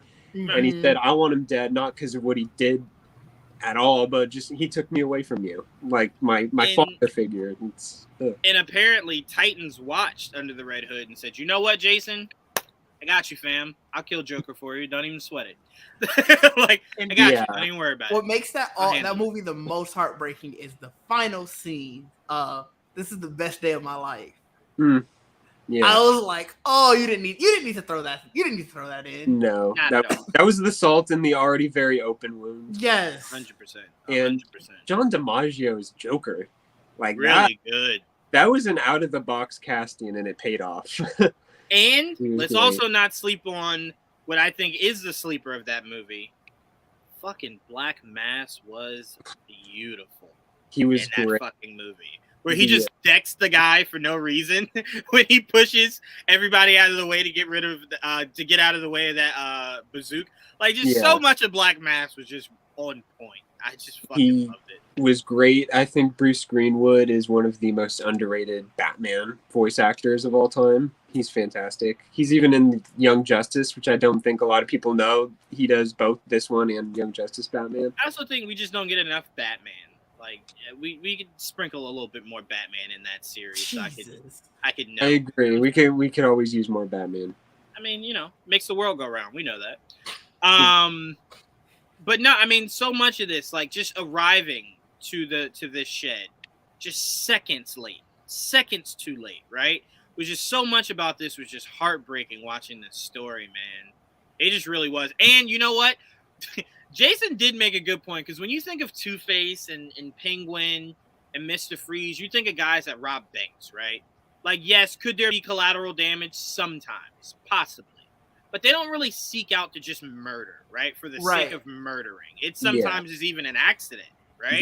They're very selfish with what they want. Right. And then you go Joker, and you're like, hey, Joker, you blew up the bank today. Was that just to, like, get the money? And he's like, money? Nah. I didn't take any money. It's like, well, what'd you do it for? It was a bank. You are right. He's like, oh, no, I just exploded because I saw a bunch of people hanging out. And it's like, oh, you are really fucking crazy. Like, so I understood it when Jason said that. Like, I'm not talking these other guys that'll rob a fucking restaurant for some money. Like, I'm talking about the guy that will just blow up the world to cause injustice, right? Like, that's what I'm talking about. He was put up to distract Batman and Robin by Ra's al Ghul, and he's like, kill Robin. Okay. And Ra's al Ghul's like, no, that's not what I said. He's like, kill Robin. I'll do that. And you know what? I will say, one of the craziest visuals of this movie is when he takes off the mask to have another mask on. I thought that was the funniest fucking shit ever. I didn't. Yeah. That was the one thing I was like, why? Like, what? What was your reasoning? Yeah. Like, you were just doubling down on a mask, huh? You always prepared, man. Yeah. Like, Batman 101. But wait, we saw Batman without the cowl. It's not another cowl under the cowl. It's just you take my cowl Batman. off. It probably should be though. Right? You would think like there's multi-layer cowls, right? It's just going through it like, God damn it, Batman. I don't remember which comic it was. A huge discussion. This is my number one, by the way, so that way we don't have to rehash everything. I knew I was gonna see it again. What were you saying, Mike? I was just gonna throw in. I don't remember which comic it was, but there's a moment where Batman gets unmasked and he still has like a Robin mask under his cowl, and it's just like the dopest thing ever. Oh, I do remember seeing that. I remember that. Like, I could picture Batman even going as far as to have like no face. Like, you take the mask off and the mask under is just no face, and you're like, what the fuck is happening here? Like, the question? Seriously? Yeah, he just turns to the question, and you're like, what is happening, Batman? This is too much. I like that Nolan implemented the little like shock when someone tries to take off his mask when he's out. Because I mean, even in the Batman, he gets up and freaks out. Like, he needs something when he's passed out. If someone tries to take that mask off, something is going to happen. We even saw it in the animation where you lift it and sleeping gas comes out, like knockout gas comes out. Yeah, but I think in Rob's defense, his Batman is still relatively new. Yeah, it's never really been like, this is his first big supervillain, right? Like, even though he's gone up against the Joker, where we're to expect the Joker isn't the Joker yet, right? Like it's still very early on. He So I'm like, probably now that could he's seen Joker, that, like fucking breaking into a news anchor to get on TV, and Batman's like, right? no, out. Yeah, Get out. no, jail. Yeah, you're going right to jail. But I do think now that he's seen that somebody could unmask him, the next time we see his Batman, he'll have better parameters set up to where you can't just take that thing off. But yeah, no, that was your number 2, right? Yeah. Yeah, that's a strong number 2. That's a strong number 2. Didge, since we now know your number 1, what's your number 2? The Dark Knight Returns. We talked about that at length too. It's Mhm. and again, you have to put both of those together. Yeah. Yeah. Like you can't. Pick, I know some people that I like part 2, and then part 1 would be like number 7 on my list. It's like, no, you need those together. Yeah. Right. Yeah, I don't disagree with that at all. You definitely need those two to pair up because you look at it and it's like just one big movie. Yeah. Right? Yeah. And that's how every time I watch it, they combine I'm here them for it all. together. Yeah. Yeah. Trayvon, what's your number 2? My last 2, you guys have already said, but my number 2 is Superman, Batman, Apocalypse because of the car fight. Yep. Very good choice. That really does like make that a that lot. movie. Yeah. I like that a lot. My number 2 is, again, another shocker. Again, just a preference for me. Batman Soul of the Dragon. Oh, wow. Fucking Oh, wow. I don't remember that love movie. That's high. that movie. Wow. Because it's such a narrative that fits Batman like a fucking glove, right? Like you go It a really- pure martial arts sense, and it's like it fits. It even gave me a feel of how cool it would have been to get a whole comic series of Bruce Lee and Batman, like so much. Of I did this not expect to thing. pull this image up today. I'm sorry. That's what I'm here for. That's what I'm here for. Now, don't get me wrong. I am not a fan of that Batman suit, the look, the cowl, none of it. I hate The it. cow bothers But- me so much. But I really did love the heart of this movie. Really, I seriously did. I loved so much about it. I was actually late to this movie.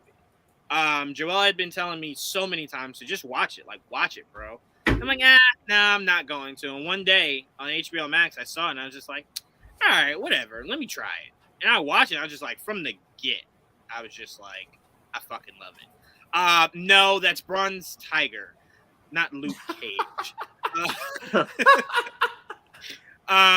Even though there were some points dialogue-wise in that movie, it might have got confusing. Like, are you Luke Cage? No. How'd y'all pull this off? Yeah, like how did you get Marvel to sign off on this? Must have been when Netflix had the deal, right? Where y'all got okay. But no, I really did love this movie. There's something that just resonates for it with me a lot. Even Batman just owning a club, I fucking loved. Like so much about this was so much fun.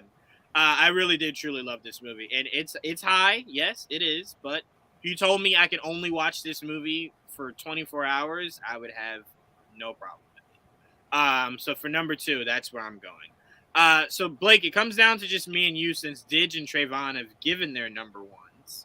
No, Trayvon didn't say what it was. He just said we've said it. He didn't say. Oh, exactly. I thought you said it. I'm sorry. Then I'll come back to you, Trayvon. I'm sorry. I thought you said it. I'm sorry. So Blake, so I'll start with you. What's number 1? My number 1, it may be a hot take, and people might agree with me, but my number 1 will probably always be the Batman versus Dracula. That Yeah. Wow. is Yes. For the superior phenomenal. Batman cartoon. Get you. Yes, it is. I could put it above the animated series. They're so neck and neck, but did we lose J1? He was so excited he left. He was so excited he couldn't handle that. I didn't take myself out. Mike definitely was offended and took me out. I was definitely offended and took him out. He was in the timeout. Yeah, no, I pulled up the my last 5 on the computer just so I could like have it and not have to keep looking at my list. And when the movie came out, I really wanted this pack on the DVD that came with 2 little figurines of Batman and Dracula. Remember? Yep. Never found them. My parents looked so hard trying to help me. I never did. I found it on Amazon for $3. I'm gonna buy it right now. Oh, nice. I love this movie so much, and I don't think enough people have seen it, and it's on HBO Max under horror, surprisingly. So I don't want to spoil the ending, but how he defeats Dracula is just pure Batman. And I mean, there's a vampire Joker just sucking down blood at a blood bank. You can't find that anywhere else. Penguin is Dracula's little servant. It's genuinely scary. Like, for a cartoon meant for the younger audience, it is a genuinely scary movie. And it terrified me. And I watched the behind the scenes even as a kid, and they're like, yeah, we set out to make the vampires as scary as possible. I'm like, fucking succeeded. Like, they're the stuff of nightmares. And they handled zombies in like season 4 of this show, which were just as scary. So yeah, this movie is just perfect in my I'm right eye. there with you. I remember when right that there with you. premiered. The TV premiered. It premiered on Toonami. No, Toonami was very, very much anime, and I was like, "This isn't anime. What is this?" Then I watched it. I was like, "All right, well, I'm good. Okay." Yeah, it was adultime. It was adultime. That's why they had to put it so Yes. children couldn't watch it. But damn, was it good? And this scene specifically, we won't talk about it, but damn, was that scene good? Yeah. Yeah. And by the way, can we finally get a Batman movie that has the giant penny and dinosaur in the Batcave? Like, what the fuck? No, Like, why have we waited so long? Like, just we need on, that. man. There was even going to be a follow-up movie to this called The Batman versus Hush, which never got made. There's a little concept picture for it. There was going to be like Joker, Clayface, Penguin, I think. And the Batman took a really interesting take on Clayface, turning it into his childhood friend. Yes. Yeah, I was like, that's very interesting. I like that a lot. A lot. So yeah, superior. Design I said it. So right. cool too. I love him. Yep. And I did love. Wasn't Joker barefoot in that series? Yes, he was. So many cool fucking things about that. Like, people had trouble coming to terms with such a radically unique take on the Joker, but he's so good in this movie. Kevin Michael Richardson is such a voice acting legend. He's one of the best Jokers. Yep, I agree. All right, Trayvon, what do you got? Because you told us you're number one. Yeah. What did you have for number one, Trayvon? Justice League Dark Apocalypse War. Oh, okay. Oh, okay. Okay. Mm-hmm. Okay. Yeah. I mean, that had everything. That People flying, magic. Yes, it did. It sure did. Mm-hmm. Yes. And it was brutal. It was very brutal. Yes, it was. Yes, it was. Yeah, no, I kind of figured it'd be something magic based that would be your number one. Yeah, I figured. All right, so my number one is, and this is a shocker, but again, this is just my preference. Scooby-Doo and the Batman. No, I'm joking. I'm down. But Gen 1. No, all jokes aside, seriously, my number one is Teen Titans Trouble in... No, I'm joking. All right, my real number one is... Hey, watch Mojo. Let's hear the real... You are making my life so hard right now, dude. I'm trying to get these images as fast as possible. I got you. This is the actual number one, Mike. I'm sorry. Listen to the name specifically, Trayvon, so you don't get confused. Batman v. Robin. Not Batman and Robin. Batman v. Robin is my number one pick. That was just my Court of the Owls. You nailed that story, right? You bring in Dick Grayson, which I was really hoping they would do. I was really hoping Dick Grayson would be part of that final battle. Get the hell out of my cave. Like, so much of that movie's dialogue alone was just fucking beautiful. It says verses when I look it up. Yeah, I say V because I think when you, I think in certain promo images, it just has just the V. Yeah. Yeah, Batman v. other character was really big at the time. Yeah. Yes. Yes, it was. Let me see. I think I have it here. Yeah, it does say Batman versus Robin, but in some promotional art for it, it has just V Robin. I loved it. I love how Talon was able to stick his claws, into Damian and pull him against his father. And I really loved it because this whole trilogy of Batman for the New 52 animated movies was very much about the idea of Batman figuring out how to become a better father, right? Like, he always thought when he raised Dick Grayson, he didn't really need to be a father. right? Because Dick Grayson had a father, right? Essentially, you were just coming in to be more of a mentor, a teacher. Right. He didn't need you to be his father, right? That's why he never wanted to follow in your footsteps. I don't want to be like you. I'm aspiring to be essentially a better symbol than you. But for Damien, the man didn't have a father. Didn't really think he needed a father. He thought Ra's al Ghul was all he needed, right? I got Ra's. I don't fucking need you. And it was the idea of Damien figuring out how to be a son and Batman figuring out how to be a father. And there was just moments of that movie where Bruce just didn't know how, right? Like the scene where Damien's sitting on the bench out in the backyard, and he's kind of he's pouring his heart out, and Batman just can't really relate to anything he's saying. Like, he can't connect with him. And it's just so awesome how they find a common ground in being Batman and Robin, right? Like, that's the safe haven for those two to kind of come together in crime fighting, and that's where their connection is.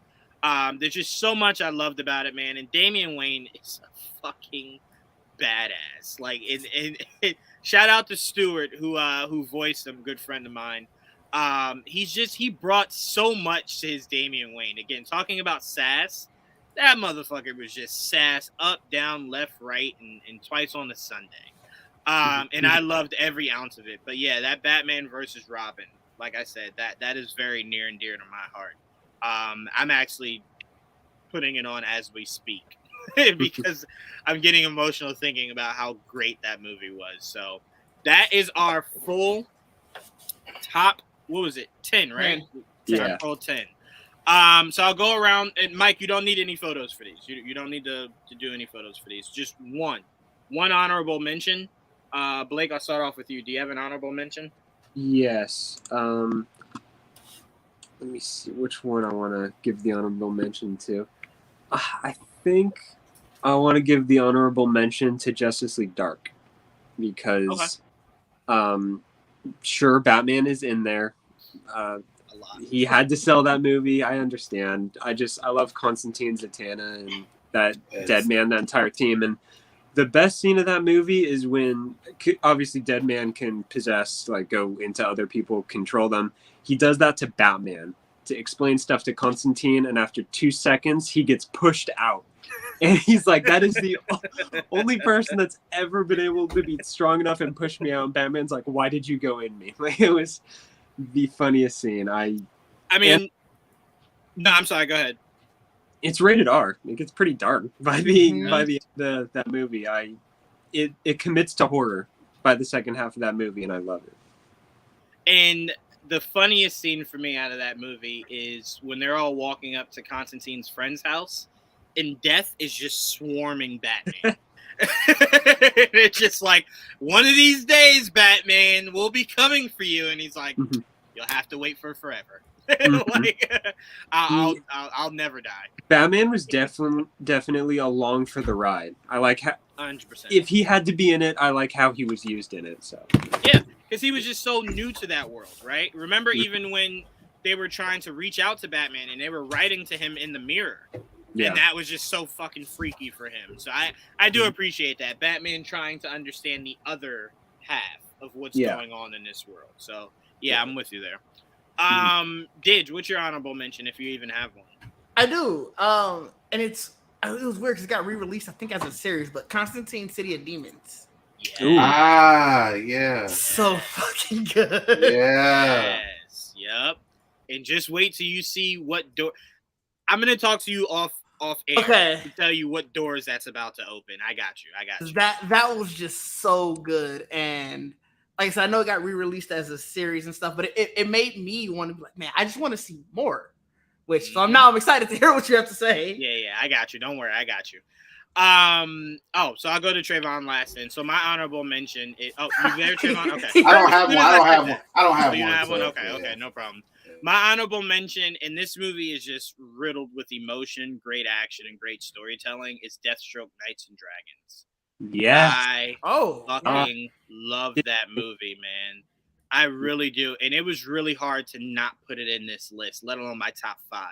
I loved everything about that movie. And I remember as soon as it ended, I went, why are we not greenlighting a Deathstroke movie. Why is this not happening?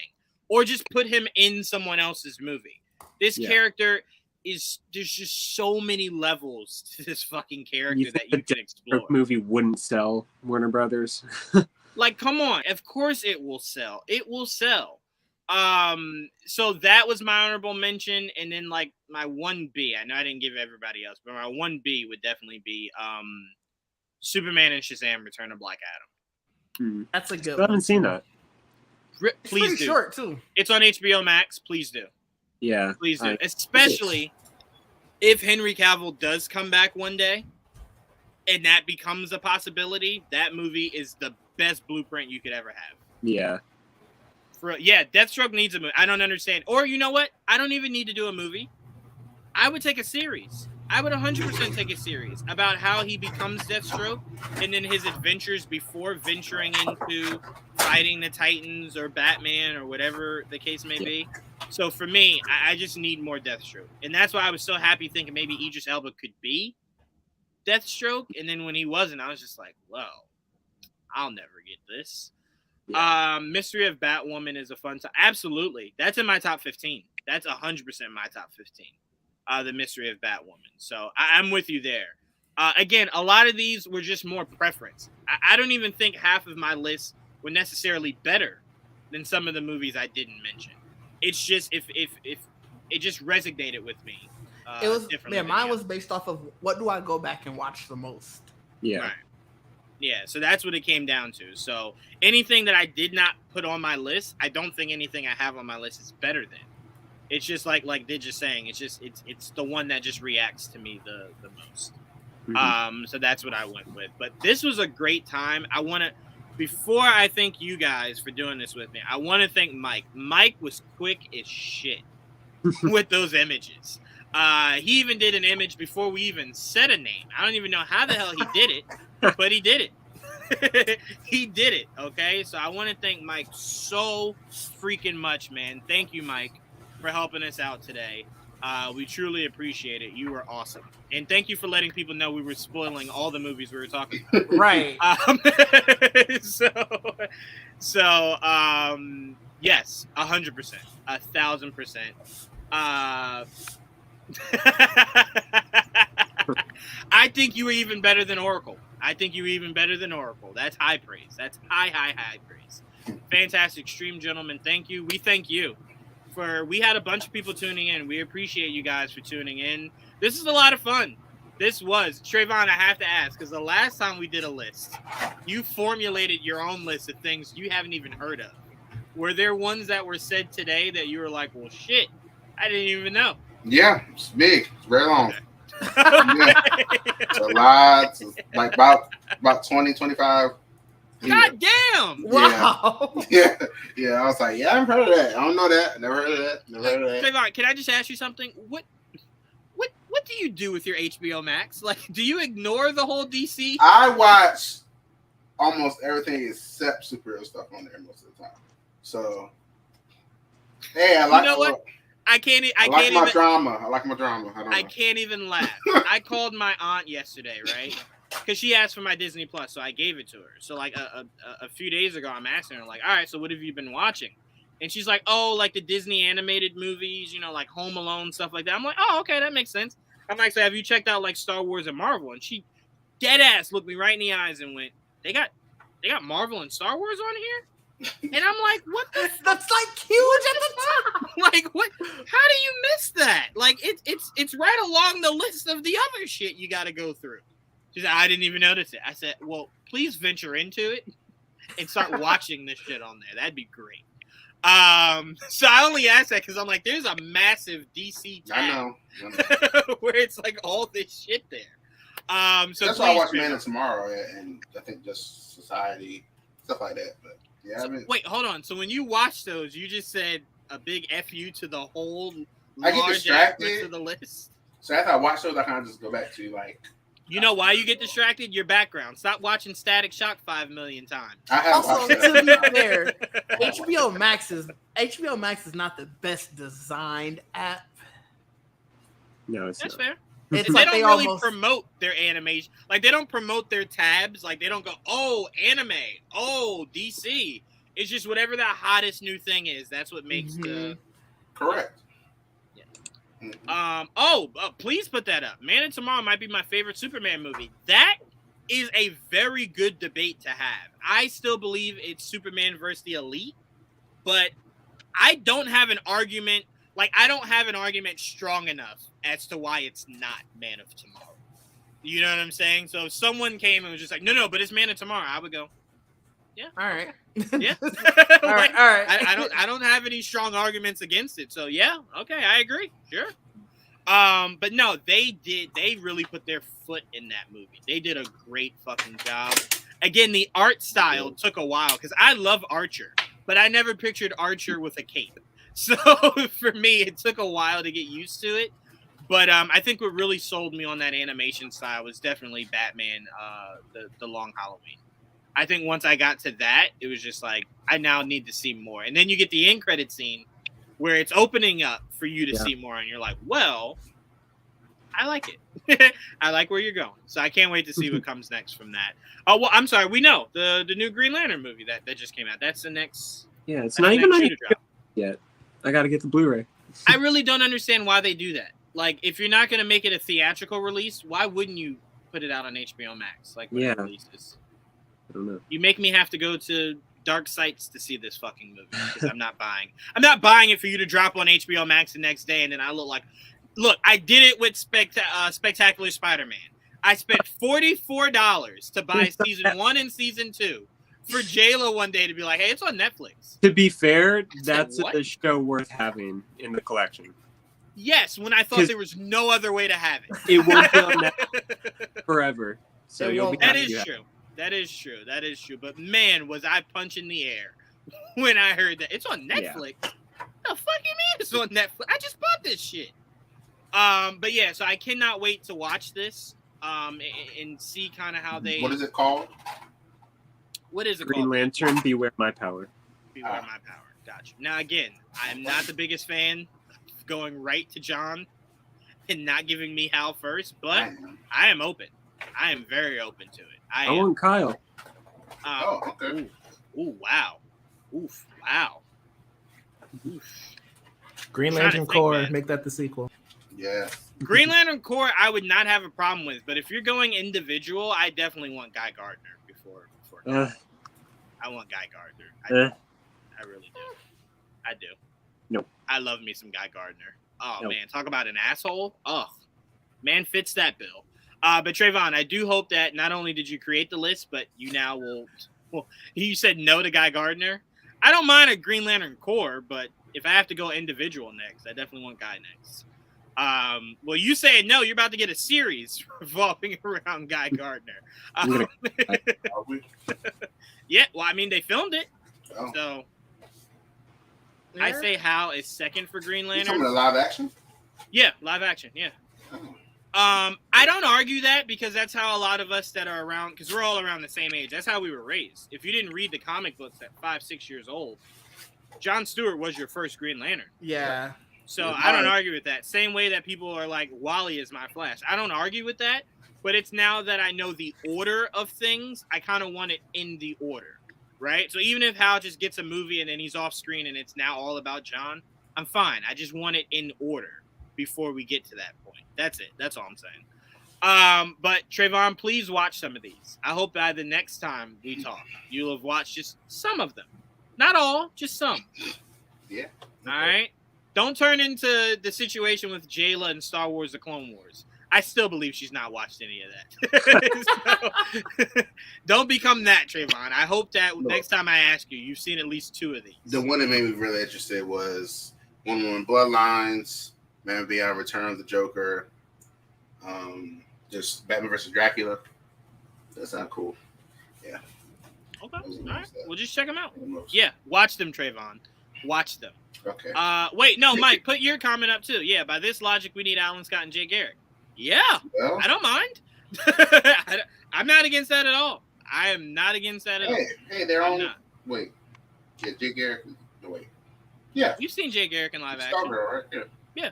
And well, not just Stargirl. Yeah, The Flash. And we're about to get Alan Scott in this Green Lantern series. That's right. That's coming out. So again, to me, I have no problem with that. I just like to see them because I feel like the more you bury them, the more society will kind of just go, well, I'm good if I never see them again. I am not. Like, I want to see them. You know what I'm saying? So I don't want to get in the mold of where it's like, well, I don't need Barry. I'll just watch Wally. No, I need Barry. I need both. I need both of them. You know what I'm saying? So that's all I'm saying. Because look, Warner Brothers is about to give us Supergirl with no Superman. And that's not a world I want to live in. They can exist together. That's all I'm saying. Yeah, Warner Brothers is wild, though. Yeah, they were wild as hell for that. They're like, you're about to get Supergirl and Batgirl. No Batman, no Superman. What? What? Why? Like, what makes sense of that? So, but again, I want to thank you guys in the comment section. You guys were rock stars today. We appreciate you. We appreciate you, everybody watching. I want to thank Blake, Didge, and Trayvon for joining me. This was a lot of fun. We didn't have as many hot takes as we thought we were going to have. We had some, for sure, but not as many as we kind of thought each other would have. So that was a lot of fun. Mm-hmm. Mike only unfriended me once. So, that's, as long as it wasn't twice, and again, thanking Mike for helping us out. And look, we appreciate. Oh, sorry, Mike. I hit it by accident. Sorry. Go ahead. We appreciate you, and we'll bring more of these podcasts. Please leave in the comment section what list you guys would like to see us do next. Okay, we'll do whatever list as long as we've seen majority of it. But at least 2 or 3 of us have, right? So whatever list you want to see next, definitely do it. I will say, guys, definitely if you're interested, I would like to do some Harry Potter things with Trayvon. So if you guys are interested in that, please let us know. But definitely make sure you guys subscribe, comment, share. Which Batman versus Superman movie is the best? That'll be a short podcast. The Batman Superman movie. That's the best one in the DCAU. With Lex Luthor and Joker. That is the best one. Yeah. I'm going to go Public Enemies. 100%. I'm going to definitely go Public Enemies is where I would go. That's not Batman versus Superman, though. Oh, you meant legit versus Superman. Oh, okay. I thought you meant in the essence of, like, that. Okay, I got you. The Ultimate Edition. My bad. Yeah, then I don't. Oh, shit. Okay. Ultimate all right, we're going to end this podcast. All Ultimate right, we love you guys. Not the Make sure you. There's only like 10 seconds. Okay, I said what I said.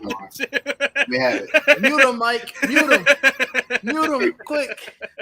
There's like 4 more words in that Ultimate Edition than the theatrical. Please, like Mike said, make sure you guys subscribe, comment, and share, please, and let us know. Just found you guys today and subscribed. Thank you. That means a lot. I subbed again. I subbed. Oh, I subbed. Thanks again. Okay. I thought you said I subbed again. I'm like, when did you leave? Oh, thank you. We appreciate you guys. And please leave down in the comment section what you want to see us do next. Okay. We'll do more of these, and we promise we'll eliminate Trayvon's ability to have backgrounds. We promise you we're working on it. We know it's a problem for you guys. We're working on it. But thank you so much. Until next time. Peace.